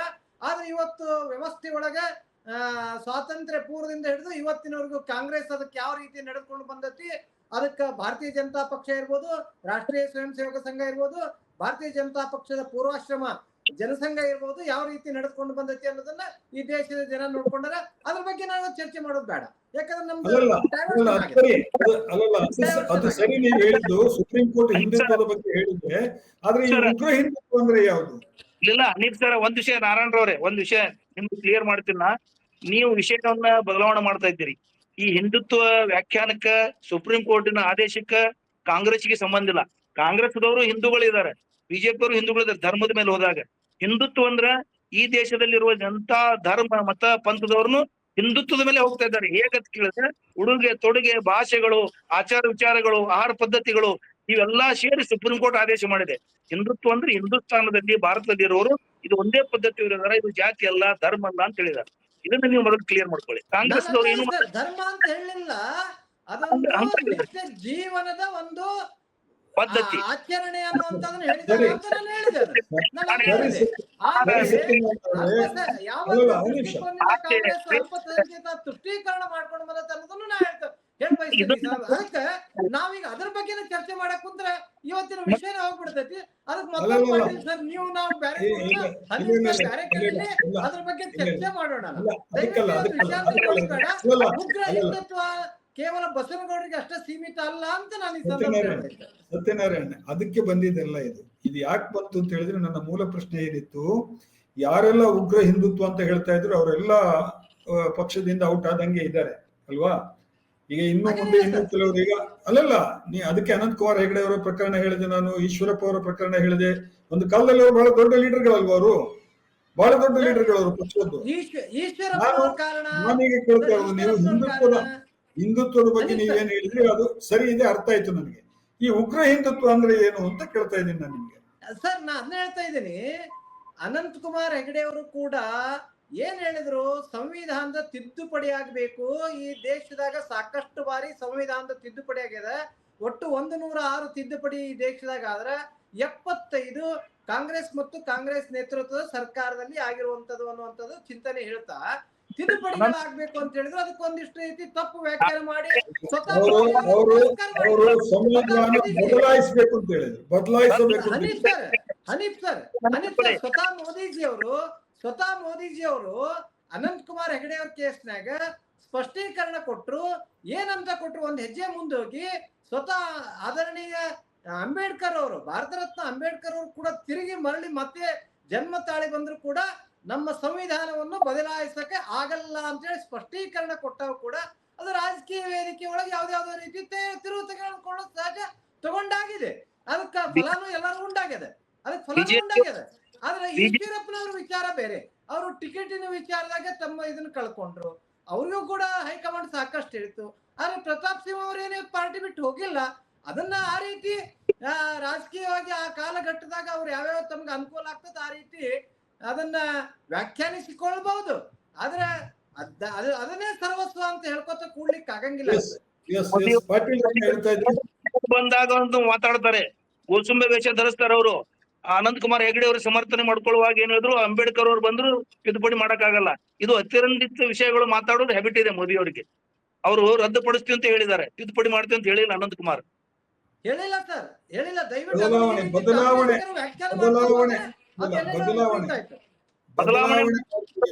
ಬದಲಾವಣೆ ಅಂದ್ರೆ ಇದ್ದಿದ್ದನ್ನು ತೆಗೆದು ಇಡುವುದಲ್ಲಿ ತಿದ್ದುಪಡಿಗೆ ಬದಲಾವಣೆಗೆ ಡಿಫರೆನ್ಸ್ ಆಗ್ತೈತಿ. ಭಾರತೀಯ ಜನತಾ ಪಕ್ಷ ಡಿಫರೆನ್ಸ್ ಇದೆ. ಭಾರತೀಯ ಜನತಾ ಪಕ್ಷ ಬದಲಾವಣೆಯನ್ನು ಯಾವ ಕಾಲಘಟ್ಟದಲ್ಲಿ ಒಪ್ಪಿಕೊಂಡಿಲ್ಲ. ಕೂತೀವಿ, ಈ ಮೊಬೈಲ್ ತೆಗೆದು ಹೋಗಿದ್ರೆ ಬದಲಾವಣೆ. ತಿದ್ದುಪಡಿ ಅಂದ್ರೆ ಹಿಂಗ ಆತಾತ ಸರ್ಕಾರ ನೋಡಿ. ಅದನ್ನ ನಿನ್ನೆ ಡಿ ಕೆ ಶಿವಕುಮಾರ್ ಅವ್ರನ್ನ ಬದಲಾವಣೆ ಮಾಡ್ತೀವಿ ಅಂತ ಹೇಳಿದ್ರಲ್ಲ, ಅದನ್ನ ನಾವು ಭಾರತೀಯ ಜನತಾ ಪಕ್ಷ ಒಪ್ಕೊಂಡಿಲ್ಲ. ಯಾವ ಕಾಲಘಟ್ಟದಾಗೂ ಒಪ್ಪಿಕೊಂಡಿಲ್ಲ. ಪಾಟೀಲ್ ಸರ್, ಬಿಜೆಪಿ ಸುಳ್ಳು ಹಬ್ಸಿದ್ದು ಅದು ಸಾಧ್ಯನೇ ಇಲ್ಲ. ಅವ್ರು ಏನ್ ಹೇಳಿದ್ರು, ಅಲ್ಪಸಂಖ್ಯಾತರ ವಿಷಯ ಬಂದಾಗ, ಹಿಂದುಳಿದ ವಿಷಯ ಬಂದಾಗ, ದಲಿತರ ವಿಷಯ ಬಂದಾಗ ಸಂದರ್ಭ ಬಂದ್ರೆ ನಾವು ತಿದ್ದುಪಡಿನೂ ಮಾಡ್ತೀವಿ ಸಂವಿಧಾನವನ್ನು ತಿಳಿದ್ರು. ಅದನ್ನ ಇವರು ನಡ್ಡಾ ಅವರು, ನಿಮ್ಮ ಎಲ್ಲಾ ಅಜಿತ್ ಮಾಳಿವೆ, ಅಮಿತ್ ಮಾಳಿವೆ ಇವ್ರು ಅದನ್ನ ಚಿರಂಜಿತ ಮಾಡಿ ತಿದ್ದುಪಡಿ ರದ್ದು ಮಾಡ್ತೀವಿ ಅಂತ ಹೇಳಿದ್ರು, ರದ್ದು ಮಾಡ್ತೀವಿ ಅಂತ ಹೇಳಿದ್ರು. ಸುಳ್ಳು ಹಬ್ಸಿದ್ದು. ಸರ್ ನಾನು ಒಂದು ಸ್ಪಷ್ಟವಾಗಿ ಹೇಳ ಬಯಸ್ತೀನಿ ಪಾಟೀಲ್ ಸರ್, ಒಬ್ಬ ವಕ್ತಾರನಾಗಿ ಅಧಿಕೃತವಾಗಿ ನಾನು ಹೇಳ ಬಯಸ್ತಾ ಇದ್ದೀನಿ. ಭಾರತೀಯ ಜನತಾ ಪಕ್ಷ ಅನಂತ್ ಕುಮಾರ್ ಹೆಗಡೆ ಅವರ ವಿಚಾರನ್ನ ಯಾವ ಕಾಲಘಟ್ಟದಾಗೂ ಒಪ್ಪಿಕೊಂಡಿಲ್ಲ. ಇಷ್ಟು ಮಾತ್ರ ನಾನು ಹೇಳಬಲ್ಲೆ. ಇದು ರಾಜ್ಯದ ಜನತೆ ನೋಡ್ತಿರ್ತಾರ, ದೇಶದ ಜನತೆ ನೋಡ್ತಿರ್ತಾರ, ಅವ್ರಿಗೆ ಗೊತ್ತಿರ್ತೈತಿ. ನಾನು ಇಷ್ಟು ಮಾತ್ರ ಹೇಳ್ಬಲ್ಲೆ. ನಾನು ವಾದಕ್ಕಾಗಿ ವಾದ ಮಾಡಕ್ ಆಗಲ್ಲ, ವಾದಕ್ಕಾಗಿ ವಾದ ಮಾಡಕ್ ಆಗಲ್ಲ. ಸ್ವತಃ ಮೋದಿ ಅವ್ರು ಏನ್ ಹೇಳಿದ್ರು ನಾನು ಹೇಳಿದ್ನಲ್ಲ ಸರ್. ಕೇಳಿ, ಅನಂತ್ ಕುಮಾರ್ ಹೆಗಡೆ ಹೇಳಿಕೆ ನೀವು ಒಪ್ಪಿಕೊಂಡಿದ್ದೀರಿ ಅಂತ ಹೇಳಿಲ್ಲ ನಾವು. ಅನಂತ್ ಕುಮಾರ್ ಹೆಗಡೆ ಅದನ್ನು ಬದಲಾವಣೆ ಮಾಡ್ತೀವಿ ಅಂತ ಹೇಳಿದ್ವಿ ಸತ್ಯ. ಅಲ್ಲ, ಅವ್ರು ಯಾವಾಗ ಅದನ್ನ ಕಾಂಟೆಕ್ಸ್ಟ್ ನಾಗ ಹೇಳಿದ್ರು, ಏನ್ ಹೇಳಿದ್ರು, ನಾವು ಅದ್ರ ಬಗ್ಗೆ ನಾನು ವ್ಯಾಖ್ಯಾನ ಮಾಡಕ್ ಹೋಗಂಗಿಲ್ಲ. ಬಟ್ ಆ ಮಾತನ್ನ ನಾವು ಒಪ್ಕೊಂಡಿಲ್ಲ, ಆ ಮಾತನ್ನ ಭಾರತೀಯ ಜನತಾ ಪಕ್ಷ ಒಪ್ಕೊಂಡಿಲ್ಲ. ಅದನ್ನ ಯಾವ ರೀತಿ ಕಾಂಗ್ರೆಸ್ಗೆ ಬಿಂಬಿಸಿದ್ರು ಅಂತಂದ್ರೆ, ಯಾವ ರೀತಿ ಕಾಂಗ್ರೆಸ್ಗೆ ಈ ದೇಶದ ಬಿಂಬಿಸಿದ್ರು ಅಂದ್ರೆ, ಅದನ್ನ ಬಿಜೆಪಿ ಅವರು ಮಾಡಕ್ ಹೊರಟಾರ ಅನ್ನಂಗ್ ಮಾಡ್ಬಿಟ್ರು. ದಯವಿಟ್ಟು ನಾನು ಹೇಳ್ತೀನಿ, ನಾವು ಅದನ್ನ ಮಾಡಕ್ ಹೋಗಿಲ್ಲ. ನಾವು ಮಾಡಿದಂತ ಒಂದೇ ಒಂದು ತಿದ್ದುಪಡಿ ಕೂಡ ಈ ದೇಶದ ಪರವಾಗಿ ಮಾಡಿದೀವಿ ಹೊರತು, ಜನಹಿತದ ಪರವಾಗಿ ಮಾಡಿದೀವಿ ಹೊರತು, ಒಂದು ತಿದ್ದುಪಡಿಗಳನ್ನ ಬದಲಾವಣೆ ಮಾಡಕ್ ಯಾರಿಗೂ ಸಾಧ್ಯ ಇಲ್ಲ. ಕ್ಲಿಯರ್ ಮಾಡಿ. ಉತ್ತರ ಪ್ರದೇಶದಲ್ಲಿ 1 ತಿಂಗಳಿಂದ ಕುಂಭಮೇಳ ನಡೆದಾಗ ಪರ್ಯಾಯ ಸಂವಿಧಾನವನ್ನು ಬರೆದು ನಾವು 22ನೇ ತಾರೀಕಿಗೆ ಅದನ್ನು ಬಿಡುಗಡೆ ಮಾಡ್ತೀವಿ ಅಂತ ಹೇಳಿದ್ರು. ಇದು ಗೊತ್ತ, ನೆನಪಿದೆ ತಮ್ಗೆ? ಪರ್ಯಾಯ ಸರ್, ಯಾರು ಬಿಜೆಪಿ ಅವರು ಹೇಳಿದ್ರ? ಬಿಜೆಪಿ ಅವರು ಹೇಳಿದ್ದು ಇಲ್ಲ ಸರ್, ಸಾರಿ. ಸಂತರ ಮಂಡಳಿ, ರಾಷ್ಟ್ರೀಯ ಮಟ್ಟದ ಒಂದು ಸಂತರ ಮಂಡಳಿ ಅವರು ಸಭೆ ಸೇರಿಕೊಂಡು ಆಗ್ತದೋ ಯಾವಾಗ ಸಂಘದ್ದಾಗ್ತದೋ ನಿಮಗೂ ಗೊತ್ತಿದೆ. ಅದು ಸಂದರ್ಭ ಬಂದಾಗೆಲ್ಲ ಪಾಟೀಲ್ ಸರ್, ವಾಸ್ತವವಾಗಿ ನಾವು ಮಾತನಾಡ್ಬೇಕು, ವಾಸ್ತವವಾಗಿ ನಾವು ಮಾತನಾಡ್ಬೇಕು. ಅದು ಭಾರತೀಯ ಜನತಾ ಪಕ್ಷದ ನಿರ್ಣಯ ಅಲ್ಲ, ಅದು ಸಂತರ ಮಂಡಳಿಯವರು ತೆಗೆದುಕೊಂಡಂತ ಒಂದು ನಿರ್ಣಯ. ಅದನ್ನ ನಾನು ಒಪ್ತೀನಿ. ಅದು ಪಕ್ಷದಿಂದ ವತಿಯಿಂದ ಬಂದಂತ ಹೇಳಿಕೆ ಅಲ್ಲ. ಅಲ್ಲಿ ಕೆಲವರು ಸಂತರು ಸೇರ್ಕೊಂಡ್ಬಿಟ್ಟು ಈ ತರ ಮಾಡ್ತಾರೆ. ಅದ್ರ ಬಗ್ಗೆ ಏನು ಕ್ರಮ ತಗೊಳ್ಳಿಲ್ಲ ಬಿಜೆಪಿ ಸರ್ಕಾರ. ಯಾಕೆ ಕ್ರಮ ತಗೊಳ್ಳಿಲ್ಲ ಅದ್ರ ಬಗ್ಗೆ? ಒಂದು ವೇಳೆ ಅವರು ಬಿಜೆಪಿ ಸರ್ಕಾರ ಮೋದಿ ಅವರು ಕ್ರಮ ತಗೋಬೇಕು, ಅಮಿತ್ ಶಾ ಅವರು ಕ್ರಮ ತಗೋಬೇಕು. ಏನು ಕೇಳಿದ್ರೆ, ನೀವು ಸಂವಿಧಾನವನ್ನು ಪರ್ಯಾಯ ಮಾಡಬೇಡಿ, ತಪ್ಪಿದೆ, ಸಂವಿಧಾನ ವಿರುದ್ಧ ಇದೆ, ಈ ದೇಶದ ಕಾನೂನಿಗೆ ವಿರುದ್ಧ ಇದೆ ಅಂತ ಹೇಳ್ಬೇಕಲ್ಲ. ಇವತ್ತಿನವರೆಗೆ ಒಂದು ಹೇಳಿಕೆ ಬರಲಿಲ್ಲ ಅನೀಪ್ ಸರ್. ಅದು ತಾವು ಗಮನಿಸಿದ್ದೀರಿ? ಸ್ಪಷ್ಟೀಕರಣ ಕೊಟ್ಟಿದ್ದಾರೆ ಸರ್, ಹಲವು ಬಾರಿ ಸ್ಪಷ್ಟೀಕರಣ ಕೊಟ್ಟ. ನೋಡಿ, ಈ ದೇಶದಾಗ ಪಾಟೀಲ್ ಸರ್, ಈ ದೇಶದಾಗ ನೋಡಿ ದಿನ ಗಮನಿಸ್ತಾ ಇದ್ದೀವಿ. ಯಾರು ಪ್ರಶ್ನೆಗೆ ನಾನು ಉತ್ತರ ಕೊಡ್ತೀನಿ, ನಿಮ್ ಪ್ರಶ್ನೆಗೆ ನಾನು ಉತ್ತರ ಕೊಡ್ತೀನಿ ಪಾಟೀಲ್ ಸರ್. ನೋಡ್ರಿ, ಈ ದೇಶದಾಗ ವ್ಯಕ್ತಿ ಸ್ವಾತಂತ್ರ್ಯ ಅಂತ ವ್ಯಕ್ತಿ ಸ್ವಾತಂತ್ರ್ಯ ಯಾರ್ಯಾರು ಏನೇನೋ ಮಾಡಿದಾರ. ಎಲ್ಲದಕ್ಕೂ ಏನು ತಾಯಿ ಚಾಮುಂಡೇಶ್ವರಿ ವೇಶ್ಯ ಅಂತ ಹೇಳಿದ್ರು, ರಾಮ ಮಾಡ್ತಿದ್ದಾರೆ. ಉತ್ತರ ಕೊಡುವ ಹೋಗಾಗ್ತದೆ ಸರ್. ಕಾನೂನು ತಂದೆ ಆದಂತ ಪ್ರಕ್ರಿಯೆ ಮಾಡ್ತದೆ. ನಾವ್ ಅದನ್ನ ಆಗ್ತದೆ ಸರ್. ಇಲ್ಲ, ನಾವು ಮತ್ತೆ ಒಂದ್ ನಿಮಿಷ ಪಾಟೀಲ್ ಬೇಡ, ಅದು ನಾವು ಅದು ವಿಸ್ತಾರ ವ್ಯಾಪ್ತಿ ಬೇರೆ ಆಗುತ್ತೆ. ನಾವೀಗ ಮತ್ತೆ ಕರ್ನಾಟಕಕ್ಕೆ ಬರೋಣ ಮತ್ತು ಮುಖ್ಯವಾಗಿ ಯತ್ನಾಳ್ ಅವರ ವಿಷಯಕ್ಕೆ ಸುತ್ತಮುತ್ತ ಇರುವಂತಹ ಪ್ರಶ್ನೆಗಳನ್ನ ಕೇಳ್ತಾ ಇದ್ದೀನಿ. ಈಗ ಇನ್ನೂ 2 ಉಚ್ಚಾಟನೆಯ ನೋಟಿಸ್ಗಳು ರೆಡಿ ಇದೆ ಅಂತ ಸುದ್ದಿ ಬಂದಿದೆ ದೆಹಲಿಯಿಂದ ಇವತ್ತು. ಬಿಜೆಪಿ ಪಕ್ಷದ ಇನ್ನೂ 2 ಉಚ್ಚಾಟನೆಯ ನೋಟಿಸ್ಗಳು ರೆಡಿ ಇದೆ, ನಾಳೆ ನಾಡಿದ್ದು ಬರುತ್ತೆ ಅನ್ನುವಂತ ಸುದ್ದಿ ಬಂದಿದೆ. ನಮಗನ್ಸೋದು ಈಗ ಏನು ಯತ್ನಾಳ್ ಅವರ ಜೊತೆಗೆ ಅಲ್ಲಲ್ಲ ಹೇಳ್ತೀನಿ, ಯತ್ನಾಳ್ ಒಬ್ರು ಹೇಳಿದ್ದಲ್ವಲ್ಲ, ಯಡಿಯೂರಪ್ಪ ಅವರ ವಿರುದ್ಧ ಆಗ್ಲಿ ಅಥವಾ ವಿಜಯೇಂದ್ರ ಅವರ ವಿರುದ್ಧವಾಗ್ಲಿ ಬಹಿರಂಗವಾಗಿ ಸಾರ್ವಜನಿಕವಾಗಿ ಟೀಕಾಸ್ತ್ರಗಳನ್ನ ಮತ್ತು ಬಹಳ ಕಟುವಾದ ಮಾತುಗಳಲ್ಲಿ ಮಾತನಾಡಿದ ಬರೀ ಯತ್ನಾಳ್ ಒಬ್ಬರೇ ಅಲ್ಲ. ಅವ್ರ ಜೊತೆಗೆ ರಮೇಶ್ ಜಾರಕಿಹೊಳಿ ಇದ್ರು, ಕುಮಾರ್ ಬಂಗಾರಪ್ಪ ಇದ್ರು, ಅರವಿಂದ ಬೆಲ್ಲದ ಇದ್ರು, ಅರವಿಂದ ಲಿಂಬಾವಳಿ ಅವರು ಕೂಡ ಕಾಣಿಸಿದ್ರು, ಆಮೇಲೆ ಪ್ರತಾಪ್ ಸಿಂಹ ಕೂಡ ಜೊತೆಗಿದ್ರು, ಅಂದ್ರೆ ಬಿ.ಪಿ. ಹರೀಶ್ ಇದ್ರು. ಕರ್ನಾಟಕದಲ್ಲಿ ಇದು ಬಹಳ ದೊಡ್ಡ ಮಟ್ಟದಲ್ಲಿ ಪಕ್ಷಕ್ಕೆ ಇವರೆಲ್ಲ ಹೋದ್ರೆ ಹಾನಿ ಆಗುತ್ತೆ ಅನ್ನುವಂತ ಒಂದು ಮಾತು ಕೇಳಿ ಬರ್ತಾ ಇದೆ. ಇದು ನಮಗೆ ಅನ್ಸೋದೀಗ ಇದು ಸಣ್ಣ ಒಂದು ಇದಲ್ಲ, ಇದು ಬರೀ ಒಬ್ರದ್ದಲ್ಲ ವಿಷಯ. ಇದು ಉಳಿದವರು ಕೂಡ ಅವ್ರ ಜೊತೆಗೆ ಸತತವಾಗಿ ಇದ್ದದ್ರಿಂದ, ಯಾರು ಪ್ರೈಮರಿ ಸ್ಕೂಲ್ ಹುಡುಗರು ಅಲ್ವಲ್ಲ, ಬಹಳ ವರ್ಷಗಳಿಂದ ರಾಜಕೀಯದಲ್ಲಿ ಇದ್ದವರು. ಪಕ್ಷದ ವೇದಿಕೆಯಲ್ಲಿ ಏನ್ ಮಾತಾಡಬೇಕು ಏನ್ ಮಾತಾಡಬಾರದು ಅನ್ನೋದು ಅವನಿಗೆ ಗೊತ್ತಿಲ್ದಿರೋದೇನಲ್ಲ, ಗೊತ್ತಿದ್ದು ಅವರು ಮಾತಾಡಿದ್ದಾರೆ ಅಂತ ಹೇಳಿ. ಆದ್ರೆ ಇದರ ಪರಿಣಾಮ, ದೂರಗಾಮಿ ಪರಿಣಾಮ ಇನ್ನಷ್ಟು ಆಗೋ ಸಾಧ್ಯತೆ ಇದೆ, ಪಕ್ಷಕ್ಕೆ ಇನ್ನಷ್ಟು ಹಾನಿ ಆಗುವ ಸಾಧ್ಯತೆ ಇದೆ ಅಂತ ಕೇಳಿ ಬರ್ತಾ ಇದೆ. ನೋಡಿ, ಕುಚ್ ಪಾನೆ ಕೆ ಲಿಯೆ ಕುಚ್ ಖೋನಾ ಪಡ್ತಾ ಹೈ ಅಂತ ಹೇಳಿ ಒಂದು ಶಾಸ್ತ್ರ ಐತಿ ಅನೀಪ್ ಸರ್. ಒಂದು ಅನುಶಾಸನನ ಶ್ರೇಷ್ಠ, ಆಮೇಲೆ ಪಕ್ಷ, ಆಮೇಲೆ ವ್ಯಕ್ತಿ. ಅನುಶಾಸನ ನಮ್ಮ ರಾಷ್ಟ್ರೀಯ ಹೈಕಮಾಂಡ್ ಬಹಳ ಸ್ಟ್ರಾಂಗ್ ಐತಿ. ಭಾರತೀಯ ಜನತಾ ಪಕ್ಷ ಏನು ಬಸನಗೌಡರಿಗೆ ಸಮಯ ಬಹಳ ಕೊಟ್ರು, 2 ಪ್ರಶ್ನೆಗಳನ್ನ ಕೊಟ್ರು, ನಾವು ತಿದ್ದುಕೋತೀವಿ, 2 ನೋಟಿಸ್ ಕೊಟ್ಟಿದ್ರು, ಈ ಮುಂಚೆ ನಾವು ತಿದ್ದುಕೊಳ್ತೀವಿ ಅಂತ ಹೇಳಿದ್ರು. ಬಟ್ ಅನಿವಾರ್ಯವಾಗಿ ಪಕ್ಷ ಒಂದು ಅನುಶಾಸನ ಕೊನೆಗೆ ಬರುತ್ತಲ್ಲ, ಅನುಶಾಸನವೇ ಶ್ರೇಷ್ಠ ಅಲ್ವಾ? ಯಾವುದೇ ಒಂದು ಸಂಘಟನೆಗೆ ಅನುಶಾಸನ ಅನ್ನೋ ಶಿಸ್ತು ಅನ್ನೋದೇ ಕೊನೆಗೆ ಶ್ರೇಷ್ಠವಾಗ್ತದೆ. ನಮ್ಮ ರಾಷ್ಟ್ರೀಯ ಹೈಕಮಾಂಡ್ ಏನು ನಿರ್ಣಯ ತಗೋತದ ಅದು ಪಕ್ಷಕ್ಕೆ ನಿಷ್ಠರಾಗಿರುವಂತವ್ರು, ಪಕ್ಷದ ಕಾರ್ಯಕರ್ತರು ಅದಕ್ಕೆ ಬದ್ಧರಾಗಿರ್ತಾರೆ. ಇದು ಭಾರತೀಯ ಜನತಾ ಪಕ್ಷದ ತಳಹದಿ. ಇನ್ನು ಮುಂದೆ ಅವ್ರು ಯಾವ ನಿರ್ಣಯ ತಗೋತಾರೋ, ಯಾರನ್ನು ಉಚ್ಚಾಟನೆ ಮಾಡ್ತಾರೋ, ಯಾರ ಸಮಜಾಯಿಸಿಗೆ ಅವರು ಸಮಾಧಾನ ಪಟ್ಕೋತಾರೋ, ಇದು ರಾಷ್ಟ್ರೀಯ ನಾಯಕರ ವಿವೇಚನೆಗೆ ಬಿಟ್ಟಂತಹದಲ್ವಾ. ನಾವೇನು ಮಾಡಕ್ ಆಗಂಗಿಲ್ಲಲ್ಲ ಸರ್. ಎಸ್. ಈಗ ಪಾಟೀಲ್ರೆ, ಇವರು ಬಸನಗೌಡ ಪಾಟೀಲ್ ಯತ್ನಾಳ್ ಅವರು ಹಿಂದೆ ಜೆಡಿಎಸ್ ನಲ್ಲಿ ಇದ್ರು ಅಲ್ವಾ? ಮತ್ತೆ ಈಗ ಜೆಡಿಎಸ್ ಗೆ ಹೋಗ್ಬೋದು ಅಂತ ಅನಿಸ್ತದೆ ನಿಮ್ಗೆ? ಅದು ಜೆಡಿಎಸ್ ನವರ ಹೈಕಮಾಂಡ್ ಮೇಲೆ ನಿರ್ಧಾರ ಆಗ್ತದೆ ಸರ್. ಅಲ್ಲ, ಈಗ ಬಿಜಾಪುರ ಜಿಲ್ಲೆಯಲ್ಲಿ, ವಿಜಯಪುರ ಜಿಲ್ಲೆನಲ್ಲಿ ಮತ್ತು ಬಾಗಲಕೋಟೆ ಜಿಲ್ಲೆಯಲ್ಲಿ ಜೆಡಿಎಸ್ ಗೆ ಯಾರು ನಾಯಕರಿಲ್ಲ. ಈಗ ಪಕ್ಷಕ್ಕೆ ಸಂಬಂಧಪಟ್ಟಿದ್ದು ನಾವ್ ಹೆಂಗ್ ಹೇಳುದು, ನಾಯಕರಿಲ್ಲ ಅಂತ ಹೆಂಗ್ ಹೇಳುದು? ಸಾಧ್ಯತೆ ಇದೆಯಾ ಅಂತ ನೀವು ವಿಜಯಪುರದ ರಾಜಕೀಯ ಅರಿದುಕೊಂಡವ್ರು ನೀವಿಬ್ರು ಕೂಡ ಆ ಜಿಲ್ಲೆಯವರೇ ಆಗಿರೋದ್ರಿಂದ ಆ ಸಾಧ್ಯತೆ ಬಹಳ ಹಿರಿಯರು ಇದೀರಿ ಅಂತ ಕೇಳ್ತಾ ಇದಾರೆ ಸರ್. ತಾವ್ ಬಹಳ ಹಿರಿಯರು ಇದೀರಿ, ಇಲ್ಲ ಸರ್, ಕೇಳ್ತಾ ಇದ್ದಾರೆ. ನಾವ್ ಹೆಂಗ್ ಹೇಳಕ್ ಬರ್ತಾವ? ಅವ್ರ ಪಕ್ಷದಲ್ಲಿ ನಾಯಕರಿದ್ದಾರೆ, ಬಹಳಷ್ಟು ಜನ ನಾಯಕರಿದ್ದಾರೆ. ಹೋಗ್ಲಿ, ಕಾಂಗ್ರೆಸ್ಗೆ ಬಂದ್ರೆ ಸೇರ್ಸ್ಕೋತೀರಾ? ಕಾಂಗ್ರೆಸ್ಗೆ ಬಂದ್ರೆ ಸೇರಿಸ್ಕೊಳ್ಳೋದು ಹೈಕಮಾಂಡ್ ಬಿಟ್ಟಿದ್ದು. ಇಲ್ಲೇನು ಖಾಲಿ ಇಲ್ಲ ಜಾಗ. ನನ್ನ ಅಭಿಪ್ರಾಯ ಪ್ರಕಾರ ಇಲ್ಲಿ ಜಾಗ ಖಾಲಿ ಇಲ್ಲ. ಇಲ್ಲೇ ಜಾಸ್ತಿ ಜನ ಇದ್ದಾರೆ. ಜಾಸ್ತಿ ಜನ ಇಲ್ಲ, ಇದು ಬಹಳ ಒಂದು ಪಾಯಿಂಟ್ ನಾನು ಸತ್ಯನಾರಾಯಣ ಅವರು ಹೇಳಿದ್ದೇನೆ, ಬಹಳ ಅದು ನನಗೆ ಅದು ಸರಿಯಾದ. ಏನಂತ ಹೇಳಿದ್ರೆ, ಅವ್ರ ಪಕ್ಷದಲ್ಲಿ ಹೈಕಮಾಂಡ್ ಬಹಳ ಪ್ರಬಲವಾಗಿದೆ, ಶಿಸ್ತಿಗೆ ಬಹಳ ಮಹತ್ವ ಕೊಡ್ತಾರೆ. ನೀನ್ ಕಾಂಗ್ರೆಸ್ ಪಕ್ಷದ ತರ ಅಲ್ಲ. ಶಿಸ್ತು ಪಾಟೀಲ್ ಸರ್, ನಾವು ನೀವು ನಿತ್ಯ ನೋಡ್ತಾ ಇದೀವಿ ಯಾರ್ಯಾರು ಏನೇನ್ ಮಾತಾಡ್ತಾ ಇದಾರೆ ಅಂತ ಹೇಳಿ. ಪಾಪ ಅವ್ರು ಖರ್ಗೆಜಿ ಬಾಯಿ ಒಂದೇ ನಿಮಿಷ. ನಮ್ಮಲ್ಲಿ ಎಷ್ಟು ಸ್ಟ್ರಾಂಗ್ ಇದೆ ಅಂದ್ರ, ಬೆಂಗಳೂರಿನಿಂದ ದಿಲ್ಲಿಗೆ ಹೋಗೋದ್ರೊಳಗಾಗಿ ಉಚ್ಚಾಟನೆ ಮಾಡಿದಾರೆ ಮುಖ್ಯಮಂತ್ರಿಗಳಿಗೆ, ಪ್ರೆಸೆಂಟ್ ಮುಖ್ಯಮಂತ್ರಿಗಳಿಗೆ. ಅಷ್ಟು ಸ್ಟ್ರಾಂಗ್ ಇದೆ ನಮ್ಮಲ್ಲಿ ಕಾಂಗ್ರೆಸ್ ನಲ್ಲಿ. ನೀವು 2 ವರ್ಷ ಬಸನಗೌಡರು ಬಾಯಿಗೆ ಬಂದಿದ್ದು ಮಾತಾಡಿದ್ರಿ ಎಲ್ಲರಿಗೆ, ಆದ್ರೂ ಸಹ ತಗೊಂಡ್ರಿ. ನಿಮ್ಮಲ್ಲಿ ಬಹಳ ವೀಕ್ ಇದೆ ಹೈಕಮಾಂಡ್. ನಾವೆಲ್ಲರೂ ಅದೇ ಮಾತಾಡ್ತಿದ್ವಿ ನಿನ್ನಿನವರೆಗೆ. ಎಷ್ಟು ವೀಕ್ ಅದಪ್ಪ ಹೈಕಮಾಂಡ್ ಇದು ಬಿಜೆಪಿದು, ಭಾರಿ ಶಿಸ್ತಿನ ಪಕ್ಷ ಅಂತ ಹೇಳ್ತಿದ್ರು. ಇದರಷ್ಟು ವೀಕೆ ಯಾವ್ದಿಲ್ಲ ಅಂತ ಜನ ಮಾತಾಡ್ತಿದ್ರು. ಪಾಟೀಲ್ ಸರ್, ದೇರ ಲೇಕಿನ್ ದುರಸ್ತ ಐತಿ ನಮ್ದು. ಹೆಂಗ ಭಗವಾನ್ ಕಿ ಅದಾಲತ್ ಮೇ ದೇರ ಲೇಕಿನ್ ಅಂಧೇರಾ ನಹೀ ಹೈ, ಹಂಗ ನಮ್ದು ದೇರ ಐತೆ ಲೇಕಿನ್ ದುರಸ್ತ ದುರಸ್ತ. ಆದ್ರ ಕರ್ನಾಟಕದ ಕಾಂಗ್ರೆಸ್ಸಿನ ವಿಚಾರವಾಗಿ ಹೈಕಮಾಂಡ್ ಸಂಪೂರ್ಣ ನಿಷ್ಕ್ರಿಯವಾಗಿದೆ ಅಂತ ಹೇಳಿ ನಾನು ಕೇವಲ ತೀಟೆಗೋಸ್ಕರ ನಾನು ಟೀಕೆ ಮಾಡ್ತಾ ಇಲ್ಲ. ಟೀಕೆ ಮಾಡ್ತಾ ಇಲ್ಲ. ವಾಸ್ತವ ಸ್ಥಿತಿನ ಈ ರಾಜ್ಯದ ಜನತೆ ನೋಡ್ತಾ ಇದಾರ. ಇವತ್ತು ಏನೇನ್ ಆಗ್ತಾ ಇದೆ ರಾಜ್ಯದ ಜನತೆ ನೋಡ್ತಾ ಇದಾರ. ಅದಕ್ಕೆ ನಾವು ಮಾತನಾಡೋದು ಸಮಂಜಸ ಅಲ್ಲ. ಅದು ಇಷ್ಟು ನಾ ಹೇಳ ಬಯಸ್ತೇನೆ. ಏನ್ ಹೇಳ್ತಾ ಇದ್ರಿ ಪಾಟೀಲ್ ರೇ? ಕರ್ನಾಟಕದಲ್ಲಿನೂ ಸ್ಟ್ರಾಂಗ್ ಇದೆ, ಆಲ್ ಇಂಡಿಯಾದಲ್ಲಿನೂ ಸ್ಟ್ರಾಂಗ್ ಇದೆ. ಈ ದೇಶಕ್ಕೆ ರಾಜಕಾರಣ ಕಲಿಸಿದ್ದೇ ಕಾಂಗ್ರೆಸ್. ಇದು ಮೊದಲು ನೆನ್ಪಿಡ್ಬೇಕು ನಾವು. ಅಲ್ಲ ರೀ, ಅವ್ರು ಹೇಳ್ತಾ ಇರೋದು ಈಗ ನಿಮ್ ಪಕ್ಷದಲ್ಲಿ ಏನೆಲ್ಲ ನಡೀತಾ ಇದೆ. ಈಗ ಹನಿ ಟ್ರಾಪ್ ಇದ್ದು ಬಂತು, ಆಮೇಲೆ ಪ್ರತಿದಿನ ಕೆಪಿಸಿಸಿ ಅಧ್ಯಕ್ಷ ಬದಲಾಗಬೇಕು. ಒಂದ್ ನಿಮಿಷ ಪಾಟೀಲ್ ಈಗ ನ್ಯಾಯದ ತಕ್ಕಡಿ ಒಂದೇ, ಬಿಜೆಪಿ ಆಗ್ಲಿ ಕಾಂಗ್ರೆಸ್ ಆಗ್ಲಿ. ನಾವು ಪತ್ರಕರ್ತರು ಮಾತಾಡುವಾಗ ಎಲ್ಲವನ್ನ ಕೇಳ್ತೀವಿ ನಾವು. ಅವ್ರು ಹೇಳಿರೋದ್ರಲ್ಲಿ ಒಂದು ಪಾಯಿಂಟ್ ನಿಜ ಇದೆ. ಏನಂತ ಹೇಳಿದ್ರೆ, ಇಷ್ಟೆಲ್ಲ ಮಂದಿ ಕೆಪಿಸಿಸಿ ಅಧ್ಯಕ್ಷರ ಬದಲಾವಣೆ ಆಗ್ಬೇಕು ಅಂತ ಹೇಳ್ತಾ ಇದ್ದಾರೆ, ಡೆಲ್ಲಿಗೆ ಹೋಗ್ತಾ ಇದ್ದಾರೆ.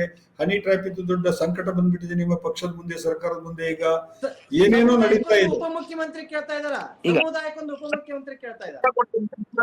ಉತ್ತರ ಕೊಡ್ತೀನಿ. ಈ ಹನಿ ಟ್ರಾಪ್ ನಂತ ವಿಷಯಗಳು, ಚಿಲ್ಲರೆ ವಿಷಯಗಳು, ಇದಕ್ಕೆ ನಾಯಕತ್ವಕ್ಕೂ ಇದಕ್ಕೂ ಸಂಬಂಧ ಇಲ್ಲ. ನಾಯಕತ್ವ ಬಹಳ ಸ್ಟ್ರಾಂಗ್ ಇದೆ. ಸಿದ್ದರಾಮಯ್ಯ ನೇತೃತ್ವದಲ್ಲಿ, ಡಿ.ಕೆ. ಅವ್ರ ನೇತೃತ್ವದಲ್ಲಿ ಕಾಂಗ್ರೆಸ್ ಪಕ್ಷ ಬಹಳ ಸ್ಟ್ರಾಂಗ್ ಇದೆ. ಇಂಥವ್ ಬರ್ತಿರ್ತಾವ ಹೋಗ್ತಿರ್ತಾವ, ಇಂಥವೆಲ್ಲ ಕೇರ್ ಮಾಡೋದಿಲ್ಲ. ಇವೆಲ್ಲ ನಮ್ಮ ಪಕ್ಷ ಬಹಳ ಸ್ಟ್ರಾಂಗ್ ಇದೆ. ಅಲ್ಲಲ್ಲ, ಶಿಸ್ತಿನ ಬಗ್ಗೆ ಹೇಳ್ತಾ ಇದ್ದಾರೆ ಅವರು. ಈಗ ಇಷ್ಟು ಮಂದಿ ಈಗ ಡಿ.ಕೆ.ಶಿ ಅವರನ್ನ ಬದಲಾಯಿಸಬೇಕು ಅನ್ನೋ ಕೂಗೆದ್ದಿದೆ. ಪದೇ ಪದೇ ಹೇಳ್ತಾ ಇದ್ರು. ಆಮೇಲೆ ಖರ್ಗೆ ಅವರು ಬಂದ್ಬಿಟ್ಟು ಎಲ್ರು ಬಾಯಿ ಮುಚ್ಚಿ ಅಂದ್ರು. 2 ದಿನ ಬಾಯಿ ಮುಚ್ಚಿದ್ರು, 3ನೇ ದಿನ ಮತ್ತೆ ಸ್ಟೇಟ್ಮೆಂಟ್ ಶುರುವಾಯ್ತು. ಈಗ ಮತ್ತೆ ಅದೇ ನಡೀತಾ ಇದೆ. ಜಾರಕಿಹೊಳಿ ಅವರು, ಸತೀಶ್ ಜಾರಕಿಹೊಳಿ ಅವರು ದೆಹಲಿಗೆ ಯಾಕೆ ಹೋಗಿದ್ದಾರೆ ಅನ್ನೋದು ಎಲ್ರಿಗೂ ಗೊತ್ತಿದೆ. ಹೇಳ್ಬಿಡ್ತೇನೆ, ವೀಕ್ ಇಲ್ಲ. ಮತ್ತು ಇನ್ನೊಂದು ಶಿಸ್ತಿನ ಪಕ್ಷ ಇದೆ. ಈಗ ಇವರೆಲ್ಲ ಏನು ಸಿದ್ದರಾಮಯ್ಯನವರಾಗ್ಲಿ, ಇದು ಆಗ್ಲಿ, ಡಿ.ಕೆ. ಅವರಾಗ್ಲಿ, ನಮ್ಮ ಕಾಂಗ್ರೆಸ್ ಪಕ್ಷ ಪ್ರಜಾಪ್ರಭುತ್ವದ ತಳಹದಿ ಮೇಲೆ ವಾಕ್ ಸ್ವಾತಂತ್ರ್ಯ ಇದೆ. ಯಾರ್ಯಾರು ತಮ್ಮ ಅಭಿಪ್ರಾಯ ಕೊಡ್ತಾರೆ. ನಾನು ಕೆಪಿಸಿ ಅಧ್ಯಕ್ಷ ಆಗ್ತೇನೆ ಅಂತ ಹೇಳ್ತಾನೆ, ಒಬ್ಬ ಮಂತ್ರಿ ಆಗ್ತೇನೆ ಅಂತ ಹೇಳ್ತಾನೆ. ಬೇಡಿಕೆ ಸಲ್ಲಿಸುವುದರಲ್ಲಿ, ಮಾತನಾಡೋದ್ರಲ್ಲಿ ವಾಕ್ ಸ್ವಾತಂತ್ರ್ಯ ಬಿಟ್ಟಿದೆ. ನಮ್ಮ ಕಾಂಗ್ರೆಸ್ ಪಕ್ಷದಲ್ಲಿ ಸರ್ವಾಧಿಕಾರಿ ಇಲ್ಲ. ಬಿಜೆಪಿನಲ್ಲಿ ಎಲ್ಲರೂ ಮೂಗನಂಗ್ ಅಂಧಭಕ್ತ, ಅದ್ರ ಹೆಸರೇ ಅಂಧಭಕ್ತ ಅಂತಿದೆ. ಬಿಜೆಪಿಯವರ ಕಾರ್ಯಕರ್ತರಿಗೆ ಅಂಧಭಕ್ತ ಅಂತ ಹೇಳ್ತಾ ಇದ್ದಾರೆ. ನಮ್ಮಲ್ಲಿ ಅಂಧಭಕ್ತರು ಯಾರು ಇಲ್ಲ. ಬಹಳ ಜಾಣರಿದ್ದಾರೆ, ಬಹಳ ವಾಕ್ ಸ್ವಾತಂತ್ರ್ಯ ಇದೆ. ಪ್ರಜಾಪ್ರಭುತ್ವ ತಳಹದಿ ಮೇಲೆ ನಮ್ಮ ಪಕ್ಷ ಇದೆ. ನಿಮ್ಮ ಹತ್ರ ಕೇವಲ ನೆಹರು ಗಾಂಧಿ ಕುಟುಂಬದ ಭಕ್ತರಿದಾರ, ನಾವು ರಾಷ್ಟ್ರೀಯ ಭಕ್ತರಿದ್ದೀವಿ ಪಾಟೀಲ್ ಸಾಹೇಬ್ರ. ನೆಹರು ಚರ್ಚೆ ಗಾಂಧಿ, ಬೇಗ ರಾಜೀವ್ ಗಾಂಧಿ, ರಾಹುಲ್ ಗಾಂಧಿ ಕುಟುಂಬದ ಭಕ್ತರು ನೀವು. ನಾವು ರಾಷ್ಟ್ರೀಯವಾದಿಗಳು, ರಾಷ್ಟ್ರ ಭಕ್ತರು. ನೀವು ಅಲ್ಲಿ ಮೋದಿ difference ಅದು ಪಾಟೀಲ್ ಸರ್. ನಿಮ್ಮ ಪಕ್ಷದಲ್ಲಿ ಮೋದಿ ಭಕ್ತರಿದ್ದಾರೆ, ಪಕ್ಷದ ಭಕ್ತರು ಯಾರು ಇಲ್ಲ. ನೋ ನೋ ನೋ ನೋ, ತಪ್ಪು ತಪ್ಪು ಇರ್ಲಿ ಒಂದ್ ನಿಮಿಷ ವಿಷಯ ಚೇಂಜ್ ಆಗೋದು ಬೇಡ, ನಾವು ಮತ್ತೆ ಬರೋಣ. ಈಗ ಬಸನಗೌಡ ಯತ್ನಾಳ್ ಅವರು ಬಹಳ ದೊಡ್ಡ ನಾಯಕರಾಗಿ ಬಿಜೆಪಿನಲ್ಲಿ ಇದ್ದವರು. ವಿಜಯಪುರ, ಬಾಗಲಕೋಟೆ ಭಾಗದಲ್ಲಿ ಅವರ ಪ್ರಭಾವ ಬಹಳ ಇದೆ. ಆದ್ರೆ ಅವರ ಉಚ್ಚಾಟನೆಯಿಂದಾಗಿ ಆ ಪ್ರಭಾವ ಯಾವುದು ಕೆಲ್ಸಕ್ಕೆ ಬರಲ್ಲ. ಕಾರ್ಯಕರ್ತರೆಲ್ಲ ಪಕ್ಷದ ಜೊತೆಗೆ ಇರ್ತಾರೆ. ಆಮೇಲೆ ಅವ್ರು ನಾನು ಇನ್ನೂ ಹಿಂದುತ್ವ, ಪ್ರಖರ ಹಿಂದುತ್ವ, ನನ್ನ ಉಗ್ರ ಹಿಂದುತ್ವವನ್ನು ಮುಂದುವರಿಸ್ತೀನಿ ಅಂತ ಹೇಳಿ ಹೇಳಿದ್ದಾರೆ. ನಾಳೆ ಅವರು ಬಿಜಾಪುರದಲ್ಲಿ ಬಂದು ಉಗ್ರ ಹಿಂದುತ್ವದ ಒಂದು ಪ್ರತಿಭಟನೆಯನ್ನ ಮಾಡಿದ್ರೆ ಯಾರು ಹೋಗ್ತಾರೆ? ಬಿಜೆಪಿ ಕಾರ್ಯಕರ್ತರೇ ಹೋಗುತ್ತಾನೆ ಅಲ್ಲಿಗೆ ಅಲ್ವಾ? ಅದು ಆ ಪಕ್ಷದ ಕಾರ್ಯಕರ್ತರು. ಅಲ್ಲಲ್ಲ, ನಾರಾಯಣ್ ಸರ್ ಕೇಳ್ರ ಪ್ರಶ್ನೆ ನನ್ನ ಕೇಳಿದ ಸತ್ಯನಾರಾಯಣ ಕೇಳ್ತಾ ಇದ್ದೀನಿ ನಾನು. ಸತ್ಯನಾರಾಯಣ ಭಾರತೀಯ ಕೇಳ್ತಾ ಜನತಾ ಇದ್ದೀನಿ. ಪಕ್ಷದ ಕಾರ್ಯಕರ್ತರು, ಭಾರತೀಯ ಜನತಾ ಪಕ್ಷದ ಕಾರ್ಯಕರ್ತರು ಭಾರತೀಯ ಜನತಾ ಪಕ್ಷದ ಬ್ಯಾನರ್ ನಡಿ ಏನಾದ್ರೂ ಕಾರ್ಯಕ್ರಮ ಇದ್ರೆ ಭಾರತೀಯ ಜನತಾ ಪಕ್ಷದ ಜವಾಬ್ದಾರಿತ ಕಾರ್ಯಕರ್ತರು ಅದರಲ್ಲಿ ಭಾಗವಹಿಸ್ತಾರೆ ಸರ್. ಪಕ್ಷದ ಬ್ಯಾನರ್ ಬಿಟ್ಟು ಆಚೆ ಇದ್ದಾಗ ಪಕ್ಷದ ಪದಾಧಿಕಾರಿಗಳು ಅದರಲ್ಲಿ ಗುರುತಿಸಿಕೊಡಕ ಸಾಧ್ಯ ಇಲ್ಲ ಅಂತ ನಾ ಈ ಇಲ್ಲ. ವಕ್ಫ್ ವಿರೋಧಿ ಹೋರಾಟ ಮಾಡಿದಾಗ ಯಾರು ಹೋಗಿದ್ದು? ಪಕ್ಷದ ಬ್ಯಾನರ್ ಇಲ್ದೇನು ಕೂಡ ಬಸನಗೌಡ ಯತ್ನಾಳ್ ಅವರು ಹೋದಾಗ ನಿಮ್ ಪಕ್ಷದ ಕಾರ್ಯಕರ್ತರು ಭಾಗವಹಿಸಿದ್ರಲ್ವಾ? ಕಾರ್ಯಕರ್ತರಲ್ಲ, ನಮ್ಮ ರಾಷ್ಟ್ರೀಯ ನಾಯಕರು ಬಂದಿದ್ರು, ಮೇಡಮ್ ಹೌದು. ಬಂದಿದ್ರು, ಪಕ್ಷದ ಕಾರ್ಯಕರ್ತರಲ್ಲ. ಅದು ವಿಷಯಾಧಾರಿತ ಇತ್ತು. ಅದು ಇವತ್ತಿನ ಜ್ವಲಂತ ಸಮಸ್ಯೆ, ಈ ರಾಷ್ಟ್ರದ ಜ್ವಲಂತ ಸಮಸ್ಯೆ ಆಗಿತ್ತು. ಆ ವಿಚಾರ ಅವರು ಬಸನಗೌಡ ಭಾರತೀಯ ಜನತಾ ಪಕ್ಷ ಅದ್ರ ಹೋರಾಟ ತಗೊಂಡಿತ್ತು, ವಕಫ್ ಹೋರಾಟ ತಗೊಂಡಿತ್ತು. ಆದ್ರ ವೈಯಕ್ತಿಕ ವಿಜಯ ಇಲ್ಲ. ವಕ್ಫಿಗೆ ಸಂಬಂಧಿಸಿ ರಾಜ್ಯಾಧ್ಯಕ್ಷರ ನೇತೃತ್ವದಲ್ಲಿ ಒಂದು ಪ್ರತಿಭಟನೆ ನಡೀತಾ ಇತ್ತು. ಅದೇ ಸಂದರ್ಭದಲ್ಲಿ ಬಸನಗೌಡ ಯತ್ನಾಳ್ ಅವರು ಪ್ರತ್ಯೇಕವಾದಂತಹ ಹೋರಾಟವನ್ನು ಶುರು ಮಾಡಿದ್ರು. ನಾವು ಅವರ ಹೋರಾಟದಲ್ಲಿ ನಾವು ಭಾಗವಹಿಸೋದಿಲ್ಲ, ನಾವೇ ಮಾಡ್ತೀವಿ ಅಂತ ಹೇಳಿ ಹೊರಟರು. ಅದಕ್ಕೆ ಅಲ್ಲಿಂದ ದೆಹಲಿಯಿಂದ ಕೂಡ ನಿಮ್ಮ ನಾಯಕರು ಬಂದ್ರು, ಬಹಳ ದೊಡ್ಡ ನಾಯಕರು. ಆ ಸಂದರ್ಭದಾಗ ಕರೆ ಕೊಟ್ಟಾಗ ಅವರು ಒಂದು ಇದಕ್ಕೆ ಹೋರಾಟಕ್ಕೆ ಕರೆ ಕೊಟ್ಟಾಗ ನಮ್ಮ ರಾಷ್ಟ್ರೀಯ ನಾಯಕರು ಭಾಗವಹಿಸಿದ. ನಾನು ಹೇಳಿದ್ನಲ್ಲ ಸರ್, ನಮ್ಮ ಕೇಂದ್ರದ ಮಂತ್ರಿಗಳ ರಾಷ್ಟ್ರೀಯ ನಾಯಕರು ಬಂದಿದ್ರದಾಗ ಏನು ತೇಜಸ್ವಿ ಸೂರ್ಯ ಬಂದಿದ್ರು, ಶೋಭಾ ಕರಂದ್ಲಾಜೆ ಮೇಡಮ್ ಬಂದಿದ್ರು, ಪ್ರಹ್ಲಾದ್ ಜೋಶಿ ಅವರು ಬಂದಿದ್ರು. ಮತ್ತೆ ನಾಳೆ ಈಗ ಅವರು ಏನ್ ಹೇಳ್ತಾ ಇದ್ದಾರೆ ಕಾರಣ ಹೇಳ್ತೀನಿ ಸರ್. ಅವಾಗ ಅವರು ಭಾರತೀಯ ಜನತಾ ಪಕ್ಷದ ಶಾಸಕರಾಗಿ ಭಾರತೀಯ ಜನತಾ ಪಕ್ಷದಲ್ಲಿ ಇದ್ದಿದ್ದಕ್ಕಾಗಿ ನಮ್ಮ ನಾಯಕರುಗಳು ಬಂದಿದ್ರು. ಇವತ್ತು ಅವರು ಭಾರತೀಯ ಜನತಾ ಪಕ್ಷದಲ್ಲಿ ಇಲ್ಲ. ಅವ್ರು ಭಾರತೀಯ ಜನತಾ ಪಕ್ಷದಾಗಿದ್ರೆ ಅವಾಗ ನಾವು ಬರ್ಬೋದಿತ್ತು. ಭಾರತೀಯ ಜನತಾ ಪಕ್ಷದಾಗ ಇಲ್ಲ ಅಂದಾಗ ಭಾರತೀಯ ಜನತಾ ಪಕ್ಷ ಪದಾಧಿಕಾರಿಗಳು ಭಾಗವಹಿಸಲ್ಲ ಅಂತ ಹೇಳಿ ನನ್ನ ಅಭಿಪ್ರಾಯ. ನಾಳೆ ಅವರು ಬಾಗಲಕೋಟೆಗೆ ಬರ್ತಾರೆ. ಬಾಗಲಕೋಟೆನಲ್ಲಿ ಮತ್ತೆ ವಕ್ಫ್ ವಿರೋಧ ಹೋರಾಟವನ್ನು ಮುಂದುವರಿಸ್ತಾರೆ, ಅಥವಾ ಇನ್ಯಾವುದೋ ಒಂದು ಉಗ್ರ ಹಿಂದುತ್ವದ ವಿಷಯವನ್ನು ಇಟ್ಕೊಂಡು ಮುಂದುವರಿಸ್ತಾರೆ. ಆವಾಗ ನಿಮ್ಮ ಪಕ್ಷದ ಕಾರ್ಯಕರ್ತರೇ ಆ ಸಭೆಯಲ್ಲಿ ಇರ್ತಾರೆ. ಇದು ನಾವು ನೋಡಿದೀವಲ್ಲ, ನಾವು ಬಿಜಾಪುರ ಬಾಗಲಕೋಟೆ ರಾಜಕೀಯವನ್ನು ಬಹಳ ಹತ್ತಿರದಿಂದ ನೋಡಿದೀವಲ್ವಾ? ಅಂದ್ರೆ ಅದಕ್ಕೆ ನಾನು ಆರಂಭದಲ್ಲಿ ಕೇಳಿದ್ದು, ನಿಮಗೆ ಉಗ್ರ ಹಿಂದುತ್ವ, ಹಿಂದೂ ಹುಲಿಗಳು ಅಗತ್ಯ ಬಿದ್ದಾಗ ಬೇಕು, ಅಗತ್ಯ ಇಲ್ದಿದ್ದಾಗ ನೀವು ಯೂಸ್ ಅಂಡ್ ಥ್ರೋ ಮಾಡ್ತೀರಿ ಅನ್ನುವಂತ ಒಂದು ಆರೋಪ ಇದೆ ಇಂಥ ನಾಯಕರನ್ನ. ಅನಂತಕುಮಾರ್ ಹೆಗಡೆಯಿಂದ ಹಿಡಿದು ಈಶ್ವರಪ್ಪ ಅವರಿಂದ ಹಿಡಿದು ಎಲ್ಲರದ್ದು ಪ್ರಕರಣ ಇದನ್ನೇ ಸೂಚಿಸ್ತಾ ಇದೆ. ಹನೀಫ್ ಸರ್ ಒಂದು ನಾ ಈ ಸಂದರ್ಭದಲ್ಲಿ ಹೇಳಿ ಬಯಸ್ತೀನಿ ನೋಡ್ರಿ. ಇವತ್ತಿನವರೆಗೂ ಈ ದೇಶದಾಗ ಸನ್ಮಾನ್ಯ ಮೋದಿಜಿಯವರು 2 ಅವಧಿ ಮುಗಿಸಿ 3ನೇ ಅವಧಿಗೆ ಬಂದ್ರು. ಯಾವ್ದಾದ್ರು ಯೋಜನೆಗಳನ್ನ ನಾವು ಇವರು ನಮ್ಗೇನು ಬ್ರ್ಯಾಂಡ್ ಮಾಡಿದ್ರು, ಮುಸಲ್ಮಾನ್ ವಿರೋಧಿಗಳು ಅಂತ ಹೇಳಿ ಬ್ರ್ಯಾಂಡ್ ಮಾಡ್ತಾರೆ. ಬಟ್ ಈ ಯಾವ್ದಾದ್ರು ಯೋಜನೆಗಳನ್ನ ನಾವು ಧರ್ಮಾಧಾರಿತವಾಗಿ ತಂದಿದೀವಾ? ಒಂದೇ ಒಂದು ಯೋಜನೆನ ನಾವು ಧರ್ಮಾಧಾರಿತವಾಗಿ ತಂದಿಲ್ಲ. ನಾವೇನ್ ಮಾಡಿದ್ರು ಸಬ್ಕಾ ಸಾಥ್, ಸಬ್ಕಾ ವಿಕಾಸ್, ಸಬ್ಕಾ ವಿಶ್ವಾಸ್, ಸಬ್ಕಾ ಪ್ರಯಾಸ್ ಅಂತ ಹೇಳ್ಕೊತ ಬಂದಿದ್ದಾರೆ. ಈಗ ಉದಾಹರಣೆ ನಿನ್ನೆ ಮೋದಿ ಸವಗತ್ ಅಂತ ಹೇಳಿ ನಮ್ಮ ಭಾರತೀಯ ಜನತಾ ಪಕ್ಷದ ಅಲ್ಪಸಂಖ್ಯಾತ ಮೋರ್ಚಾ, ನಾನು ಸ್ಪಷ್ಟವಾಗಿ ಇದು ಮಾಡ್ತಾ ಇದ್ದೀನಿ, ನಮ್ಮ ವಿಭಾಗ ಇತ್ತು ಅಲ್ಪಸಂಖ್ಯಾತ ಮೋರ್ಚಾ ಅಂತೇಳಿ, ಅದೊಂದು ವಿಭಾಗ. ರಾಷ್ಟ್ರೀಯ ಮಟ್ಟದಾಗ ಇವತ್ತು ಏನು ರಂಜಾನ್ ಹಬ್ಬದ ನಿಮಿತ್ತವಾಗಿ ಒಂದು ಕಿಟ್ ಕೊಡ್ತಾ ಇದ್ದಾರೆ ಬಡವರಿಗೆ, ಬಡ ಮುಸಲ್ಮಾನರಿಗೆ ಕಿಟ್ ಕೊಡ್ತಾ ಇದೀವಿ. ನಾವು ಮೊನ್ನೆ ನಾನು ಡಿಬೇಟ್ನಾಗ ಇದ್ದಾಗ ಕಾಂಗ್ರೆಸ್ಸಿನ ವಕ್ತಾರರು ನಾವು ವಿರೋಧ ಮಾಡಿದ್ದು 4% ಮೀಸಲಾತಿ ಧರ್ಮಾಧಾರಿತ ಕೊಟ್ಟಿದ್ದಕ್ಕೆ ಕಾನೂನು ಬದ್ಧ ಅಲ್ಲ ಅಂತ ಕೊಟ್ಟಾಗ, ನಾನು ಡಿಬೇಟ್ನಾಗಿದ್ದ ಕಾಂಗ್ರೆಸ್ಸಿನ ಕೆಪಿಸಿಸಿ ವಕ್ತಾರ ಹೇಳಿದ್ರು, ಬೊಮ್ಮಾಯಿ ಸರ್ಕಾರದಾಗ ಅಲ್ಪಸಂಖ್ಯಾತ ಅಭಿವೃದ್ಧಿ ನಿಗಮಕ್ಕೆ ಏನೇನು ಮಾಡಿದಿರಿ ನೋಡ್ರಿ ಇಲ್ಲಿ ಅಂತ ಹೇಳಿದ್ರು. ನಾನು ಅವ್ರಿಗೆಲ್ಲೇ ಪ್ರಶ್ನೆ ಕೇಳಿದೆ, ಅಂದ್ರೆ ಇದ್ರ ಅರ್ಥ ನೀವು ಹೇಳ್ರಿ, ನಾವು ಮುಸಲ್ಮಾನ್ ವಿರೋಧಿಗಳಲ್ಲ. ಮುಸಲ್ಮಾನ್ ವಿರೋಧಿಗಳಾಗಿದ್ರೆ ನಾವು ಕೂಡ ಅವ್ರಿಗೆ ಯಾವುದೋ ವಿರೋಧ ಮಾಡ್ತಿದ್ದಿಲ್ಲ. ನಾವು ಧರ್ಮದ ಕೇವಲ ನಮ್ದು ವಿರೋಧ ಏನು ಅಂತಂದ್ರೆ ಎಲ್ಲರೂ ಜೊತೆಗೆ ತೆಗೆದುಕೊಂಡು ಹೋಗ್ಬೇಕು, ಒಬ್ಬರನ್ನು ಬಿಡಬಾರ್ದು ಅನ್ನೋ ದೃಷ್ಟಿಯಿಂದ ವಸುದೈವ ಕುಟುಂಬಕ್ಕಂತ ಸಿದ್ಧಾಂತದ ಮೇಲೆ ಹೊರಟಂತವ್ರು ಭಾರತೀಯ ಜನತಾ ಪಕ್ಷದವರು. ಇದಕ್ಕೆ ಜನಸಂಘದಿಂದ ಹಿಡಿದು ಇವತ್ತಿನ ಮಠ ಅದಕ್ಕೆ ನಾವು ಧರ್ಮಾಧಾರಿತವಾದಂತ ಒಂದು ಕಾರ್ಯಕ್ರಮಗಳು ವಿರೋಧ ಮಾಡಿದ್ವಿ ಹೊರತು ನಮಗೆ ಯಾವ ಹಂತದಲ್ಲಿಯೂ ಒಂದು ವಿಷಯ ಸತ್ಯನಾರಾಯಣ ಅವರೇ, ನೀವು ಹೇಳೋದ್ರಲ್ಲಿ ಒಂದು ವೈರುಧ್ಯ ಇದೆ. ಉದಾಹರಣೆಗೆ ಯತ್ನಾಳ್ ಪಾಟೀಲ್ರು ಮುಸಲ್ಮಾನರ ವಿರುದ್ಧ ಕೆಂಡ ಕಾರ್ಕೊಂಡು ಹೇಳಿಕೆಗಳನ್ನ ಕೊಡ್ತಾ ಇದ್ದಾಗ ನಿಮ್ಮ ಪಕ್ಷ ಸುಮ್ಮನೆ ಇತ್ತು. ಉಚ್ಚಾಟನೆ ಈಗ ಮಾಡಿದ್ದು ಯಾವಾಗ ಅಂತ ಹೇಳಿದ್ರೆ ಯಡಿಯೂರಪ್ಪ ಮತ್ತು ವಿಜಯೇಂದ್ರ ಅವರ ವಿರುದ್ಧ ಕೆಂಡಕಾರಿ ಹೇಳಿಕೆಗಳನ್ನ ಕೊಟ್ಟಾಗ ನೀವು ಕ್ರಮ ಕೈಗೊಂಡ್ರಿ. ಆದ್ರೆ ಅದೇ ಯತ್ನಾಳ್ ಅವರು ಕಳೆದ 2 ವರ್ಷಗಳಿಂದ ಮುಸಲ್ಮಾನರಿಗೆ ಬಹಳ ಅವಮಾನ ಮಾಡಿದ್ರು ಅವರ ಕ್ಷೇತ್ರದಲ್ಲಿ. ಬುರ್ಕಾ ಹಾಕೊಂಡವ್ರು ನನ್ನ ಇದಕ್ಕೆ ಬರಬೇಡ್ರಿ, ಟೋಪಿ ಹಾಕೊಂಡವ್ರು ನನ್ನ ಸಭೆಗೆ ಬರಬೇಡ್ರಿ. ಆವಾಗ ನಿಮ್ಮ ಜಿಲ್ಲಾಧ್ಯಕ್ಷರು ಏನು ಮಾತಾಡ್ಲಿಲ್ಲ, ನಿಮ್ಮ ರಾಜ್ಯಾಧ್ಯಕ್ಷರು ಏನು ಮಾತಾಡ್ಲಿಲ್ಲ. ಅದ್ರ ಅರ್ಥ ಏನು ಅಂತ ಹೇಳಿದ್ರೆ ಅವರು ಈ ವಿಷಯಗಳನ್ನು ನಿಮ್ಮ ಪಕ್ಷದಲ್ಲಿ ಇದ್ಕೊಂಡು ಮಾತಾಡ್ತಾ ಇದ್ದಾಗ ನೀವು ಇಂಡೈರೆಕ್ಟ್ ಆಗಿ ಸಪೋರ್ಟ್ ಮಾಡ್ತಾ ಇದ್ರಿ ಪಕ್ಷದ ವರಿಷ್ಠರು. ಹಾಗಾಗಿ ನೀವು ಮುಸಲ್ಮಾನರ ವಿರುದ್ಧ ಅಂತ ಹೇಳಿ ಅಲ್ಲ ಅಂತ ಹೇಳಿ ಹೇಳಿದ್ರೆ ನಂಬ್ಲಿಕ್ಕೆ ಆಗಲ್ವಲ್ಲ ಅದನ್ನೀಗ. ನಮ್ಮ ಕಾರ್ಯಕ್ರಮಗಳ ಕೇಳ್ತಾ ಇದ್ದೀನಿ ಹನೀಫ್ ಸರ್, ನಮ್ಮ ಕಾರ್ಯಕ್ರಮಗಳ ಉದಾಹರಣೆ ನಾನು ಕೊಟ್ಟಿದ್ದೆ. ನಾನು ಇದುವರೆಗೆ ಕೊಟ್ಟಂತದ್ದು ಇವತ್ತಿನವರೆಗೂ ಭಾರತೀಯ ಜನತಾ ಪಕ್ಷ 2008ರಿಂದ ಏನು ಕೋಲಿಷನ್ ಗೌರ್ಮೆಂಟ್ ಇತ್ತು, 8ರಿಂದ 13 ನಮ್ಮ ಸರ್ಕಾರ 5 ವರ್ಷ, ಆಮೇಲೆ 19ರಿಂದ 23 4 ವರ್ಷ, 9 ವರ್ಷದ ಅವಧಿಯೊಳಗೆ ನಾವು ಯಾವ ಕಾಲಘಟ್ಟದಲ್ಲೂ ಮುಸಲ್ಮಾನರಿಗೆ ಯಾವುದೇ ಒಂದು ಅನ್ಯಾಯ ಮಾಡಿದಂತ ಉದಾಹರಣೆ ನಮ್ಮ ಮುಂದೆ ಇಲ್ಲ. ಇದು ಒಂದು. ಇನ್ನು ಬಸನಗೌಡರ ವಿಚಾರ ತಾವು ಪ್ರಸ್ತಾಪ ಮಾಡಿದ್ರಿ. ಭಾರತೀಯ ಜನತಾ ಪಕ್ಷದ ನಮ್ಮ ಪಕ್ಷದ ಚೌಕಟ್ಟಿನೊಳಗೆ ಯಾವ ಕಾಲದಾಗ ಯಾರಿಗೆ ಏನು ಹೇಳಬೇಕು ಅನ್ನುವಂಥದ್ದನ್ನ ಅದನ್ನ ಹೇಳಿರ್ತತಿ. ಭಾರತೀಯ ಜನತಾ ಪಕ್ಷ ಏನ್ ಹೇಳ್ಬೇಕು ಹೇಳಿರ್ತತಿ. ಎಲ್ಲ ಕೆಲವೊಂದು ವಿಚಾರಗಳನ್ನ ಬಹಿರಂಗವಾಗಿ ಮಾತನಾಡಕ್ಕಾಗಿಲ್ಲ, ಕೆಲವೊಂದು ವಿಚಾರಗಳನ್ನ ನಾವು ಆಂತರಿಕವಾಗಿ ಮಾತಾಡುವಂತದ್ದು ಇರ್ತತಿ. ಯಾವ ಸಂದರ್ಭದಲ್ಲಿ ಏನೇನು ಪಕ್ಷಕ್ಕೆ ಮಾತಾಡಬೇಕು, ಯಾವ ರೀತಿ ಮಾತಾಡಬೇಕು ಅನ್ನುವಂಥದ್ದನ್ನ ಮಾಡಿರ್ತದೆ, ಖಂಡಿತವಾಗಿ ಮಾಡಿರ್ತದೆ. S Patil sir, Narayana Satyanarayana sir ಮಾತು ಹೇಳಿದ್ರು, 9 ವರ್ಷ ಕಾಲ ಆಡಳಿತದಲ್ಲಿ ಮುಸ್ಲಿಮರನ್ನ ಕನಿಷ್ಠವಾಗಿ ನೋಡೋದಲ್ಲಿ ಅವ್ರ ವಿರುದ್ಧ ಮಾಡೋದಲ್ಲಿ ಅವ್ರು ಯಾವುದೋ ಕೆಲಸಗಳನ್ನು ಮಾಡಿಲ್ಲ ಅಂತ ಹೇಳಿದ್ರು. ಬಹಳ 100 ಹೇಳ್ತೀನಿ, ಒಂದು ಲಾಸ್ಟ್ ಹೇಳಿ ಮುಗಿಸ್ಬಿಡ್ತೀನಿ. 100 ಇದಾವ ಹೇಳಾಕ. ಹನಾದ ಕಟ್ಟ, ಜಟಕಾ ಕಟ್ಟ, ಹಿಜಾಬ್, ಅವು ಇವು 108 ಬಜೆಟ್ ಕಡಿಮೆ ಕೊಡೋದಾಗ್ಲಿ, ಬಜೆಟ್ ಕ್ಯಾನ್ಸಲ್ ಮಾಡೋದಾಗ್ಲಿ, ಡೈವರ್ಟ್ ಮಾಡಿ ಎಲ್ಲ ಬಿಟ್ಬಿಡ್ರಿ.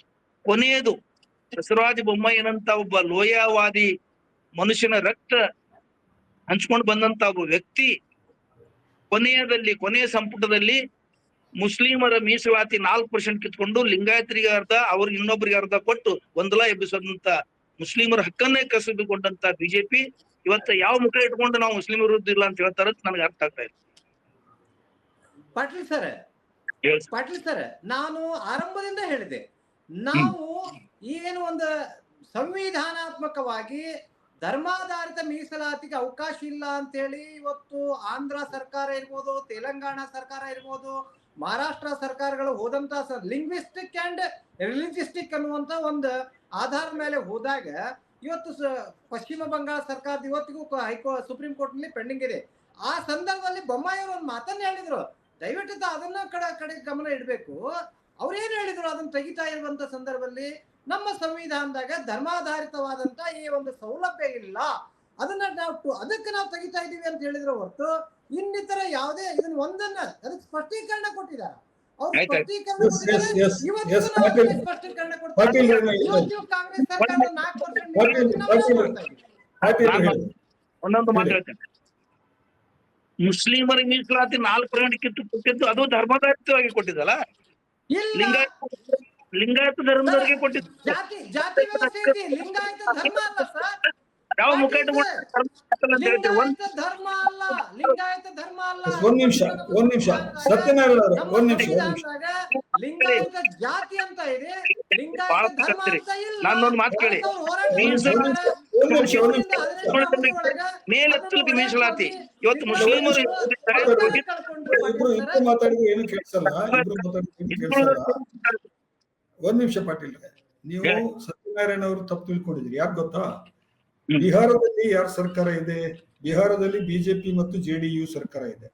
ಅಲ್ಲಿ 4% ಮುಸ್ಲಿಮರಿಗೆ ಧರ್ಮಾಧಾರಿತ ರಿಸರ್ವೇಶನ್ ಇದೆ. ನೀವು ಧರ್ಮಾಧಾರಿತ ಅಂತ ಹೇಳ್ತೀವಿ, ಅದು ಸಂವಿಧಾನದಲ್ಲಿ ಧರ್ಮಾಧಾರಿತ ಅಂತ ಹೇಳಿ ಕೊಟ್ಟಿಲ್ಲ. ಅದು OBC ನಲ್ಲಿ ಒಂದು ಘಟಕ ಮುಸ್ಲಿಮರದ್ದು ಬರುತ್ತೆ ಅಂತ ಹೇಳ್ಬಿಟ್ಟು ಕೊಟ್ಟಿದ್ದಾರೆ. ಬಿಹಾರದಲ್ಲಿ ಇದೆ, ಅಲ್ಲಿ ನಿಮ್ಮ ಸರ್ಕಾರ ಇದೆ. ಆಂಧ್ರ ಪ್ರದೇಶದಲ್ಲಿ ತೆಲುಗು ದೇಶಂ ಮತ್ತು ನೀವು ಜೊತೆಗೆ ಸೇರ್ಕೊಂಡು ಸರ್ಕಾರ ಮಾಡಿದ್ದೀರಾ, ಅಲ್ಲೂ ಕೂಡ ಈಗಲೂ ಇದೆ ಅಲ್ಲಿ ಈ 4% ಮೀಸಲಾತಿ. ಕರ್ನಾಟಕದಲ್ಲಿ ಮಾತ್ರ ನೀವು ಅದನ್ನು ವಿರೋಧಿಸ್ತಾ ಇದ್ದೀರಿ. ಯಾಕಂತ ಹೇಳಿದ್ರೆ ಕಾಂಗ್ರೆಸ್ ಸರ್ಕಾರ ಇದೆ ಅನ್ನೋ ಕಾರಣಕ್ಕಾಗಿ. ಸೊ ಆ ವಿಷಯದಲ್ಲಿ ಇದೆಯಲ್ಲ, ಅದು ಬಹಳ ನಿಮ್ಮ ವಾದ ಬಹಳ ತೂಕ ಕಡಿಮೆ ಇದೆ. ಅದು ಏನಾದ್ರೂ ಹೇಳೋದಿದ್ರೆ, ಈಗ ನಾವು ಕೊನೆ ಹಂತದಲ್ಲಿ ಇದ್ದೀವಿ, 1 ನಿಮಿಷ ಅವಕಾಶ ಕೊಡ್ತೀನಿ ಇಬ್ಬರಿಗೂ ಕೂಡ. 1 ನಿಮಿಷ. ಹನೀಫ್ ಸರ್, ತಮ್ಮ ಕೊನೆಯ ಪ್ರಶ್ನೆಗೆ ನಾನು ಸ್ಪಷ್ಟೀಕರಣ ಒಂದೇ ನಿಮಿಷ. ಒಂದೇ ನಿಮಿಷ, ಅರ್ಧ 30 ಸೆಕೆಂಡ್. ನೋಡಿ, ತಾವು ಹೇಳಿದಂತೆ ಆಂಧ್ರದಲ್ಲಿ ಕೋಲಿಷನ್ ಗೌರ್ಮೆಂಟು, ಬಿಹಾರದಲ್ಲಿ ಕೋಲಿಷನ್ ಗೌರ್ಮೆಂಟು, ನಮ್ಮ ಇಂಡಿವಿಜುವಲ್ ಸರ್ಕಾರದಾಗ ಈ ರೀತಿ ವ್ಯವಸ್ಥೆಯನ್ನು ನಾವು ಎಲ್ಲೂ ಕೊಟ್ಟಿಲ್ಲ. ತಮಗೆ ಇದನ್ನು ಸ್ಪಷ್ಟೀಕರಣ ಬಯಸ್ತಾ ಇದ್ದೀನಿ. ಇಲ್ಲೇ ಒಂದು ಸ್ಪಷ್ಟವಾದಂತ ಕಾಂಗ್ರೆಸ್ ಸರ್ಕಾರ ಐತಿ, ಅದಕ್ಕೆ ನಾವು ಇದು ಬೇಡ ಅಂತ ಹೇಳಿ ನಾವು ಸ್ಪಷ್ಟೀಕರಣ ಕೊಟ್ವಿ. ಅಲ್ಲಿ ಮೈತ್ರಿ ಧರ್ಮ ಪಾಲಿಸಬೇಕಾಗ್ತದ. ಮೈತ್ರಿ ಧರ್ಮದಾಗ ನಮ್ದೇ ನಡಸಕ್ ಆಗಂಗಿಲ್ಲಲ್ಲ ಹನೀಫ್ ಸರ್. ಕೊನೆಯದಾಗಿ 1 ನಿಮಿಷ, ಒಂದು ಕೊನೆ ಪ್ರಶ್ನೆ ಇಬ್ಬರಿಗೂ ಕೂಡ. ಏನು ಅಂತ ಹೇಳಿದ್ರೆ, ಪಾಟೀಲ್ ಯತ್ನಾಳ್ ಅವರು, ಬಸನಗೌಡ ಯತ್ನಾಳ್ ಅವರು ಪಕ್ಷದಿಂದ ಉಚ್ಚಾಟನೆಯಾದದ್ದರಿಂದ ಪಕ್ಷಕ್ಕೆ ಯಾವುದೇ ಹಾನಿ ಇಲ್ಲ ಬಿಜೆಪಿಗೆ ಅನ್ನೋದನ್ನ ಇಬ್ರು ಒಪ್ತಾ ಇದ್ದೀರಾ? ಬಿಜೆಪಿ ನೀವೇನ್ ಹೇಳ್ತೀರಿ ಹೇಳಿ, ನೀವು ಬಿಜಾಪುರದವರು. ಬಿಜೆಪಿ ಹಾನಿ ಇದೆ, ಲಾಭ ಇದೆ, ನಾವ್ ಹೆಂಗ್ ಹೇಳಕ್ ಬರ್ತೇವೆ ಸರ್? ಅದು ಅವ್ರು ಹೇಳ್ಬೇಕು. ಎಸ್ ಸರ್ ಹನೀಫ್ ಸರ್, ನಾನು ಕೊನೆಯದಾಗಿ ನಿಮ್ಮ ಪ್ರಶ್ನೆಗೆ ಸ್ಪಷ್ಟವಾಗಿ ಉತ್ತರ ಕೊಡಬಯಸ್ತೀನಿ. ಭಾರತೀಯ ಜನತಾ ಪಕ್ಷ ವ್ಯಕ್ತಿ ಆಧಾರಿತ ಪಕ್ಷ ಅಲ್ಲ, ಸಿದ್ಧಾಂತ ಆಧಾರಿತ ಪಕ್ಷ. ಈ ವ್ಯಕ್ತಿ ಪಕ್ಷಕ್ಕೆ ಯಾವಾಗ್ಲೂ, ಯಾವುದೇ ವ್ಯಕ್ತಿ ಪಕ್ಷಕ್ಕೆ ಯಾವಾಗ್ಲೂ ಅನಿವಾರ್ಯ ಇಲ್ಲ.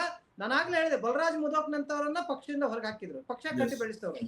ಆ ತಳಹಂತದಿಂದ ವ್ಯಕ್ತಿ ಆಧಾರಿತ ಪಕ್ಷ ಭಾರತೀಯ ಜನತಾ ಪಕ್ಷ ಅಲ್ಲ, ಸಿದ್ಧಾಂತ ಆಧಾರಿತ ಪಕ್ಷ ಭಾರತೀಯ ಜನತಾ ಪಕ್ಷ. ಭಾರತೀಯ ಜನತಾ ಪಕ್ಷ ಸಿದ್ಧಾಂತ ಅವ್ರಿಗೆ ಮಾತ್ರ ಯಾವುದೇ ನಷ್ಟ ಇಲ್ಲ. ಎಸ್, ನಮ್ಮ ಇವತ್ತಿನ ಚರ್ಚೆ ಇದ್ದಿದ್ದು ಬಸನಗೌಡ ಯತ್ನಾಳ್ ಉಚ್ಚಾಟನೆ ಮುಂದೇನು ಅನ್ನುವಂಥದ್ದು ಒಂದು ಪ್ರಶ್ನೆಯನ್ನ ನಾವು ಇಟ್ಟಿದ್ವಿ. ಬಹಳಷ್ಟು ವಿಚಾರಗಳನ್ನು ಇಬ್ರು ನನ್ನ ಜೊತೆಗೆ ಹಂಚಿಕೊಂಡಿದ್ದೀರಿ. ಬಿಜೆಪಿ ಪಕ್ಷದ ಪರವಾಗಿ ಸತ್ಯನಾರಾಯಣ್ ಹೇಮಾದ್ರಿ ಅವರು ಮತ್ತು ಕಾಂಗ್ರೆಸ್ ಪಕ್ಷದ ಪರವಾಗಿ ಕೆಪಿಸಿಸಿ ವಕ್ತಾರರಾದಂತಹ SM ಪಾಟೀಲ್ ಗಣಿಹಾರ ಅವರು ಇಬ್ರು ಕೂಡ ಈ ಚರ್ಚೆಯಲ್ಲಿ ಭಾಗವಹಿಸಿದ್ದಕ್ಕೆ ತ್ರಿವರ್ಣ ನ್ಯೂಸ್ನ ಪರವಾಗಿ ನಾನು ವಂದನೆಗಳನ್ನು ಅರ್ಪಿಸ್ತೇನೆ. ನಮಸ್ಕಾರ. ನಮಸ್ತೆ ಸರ್, ನಮ್ಗೆ ಅವಕಾಶ ಕೊಟ್ಟಿದ್ದಕ್ಕೆ ತಮಗೂ ಕೂಡ ಧನ್ಯವಾದಗಳು. ಧನ್ಯವಾದ ಸರ್.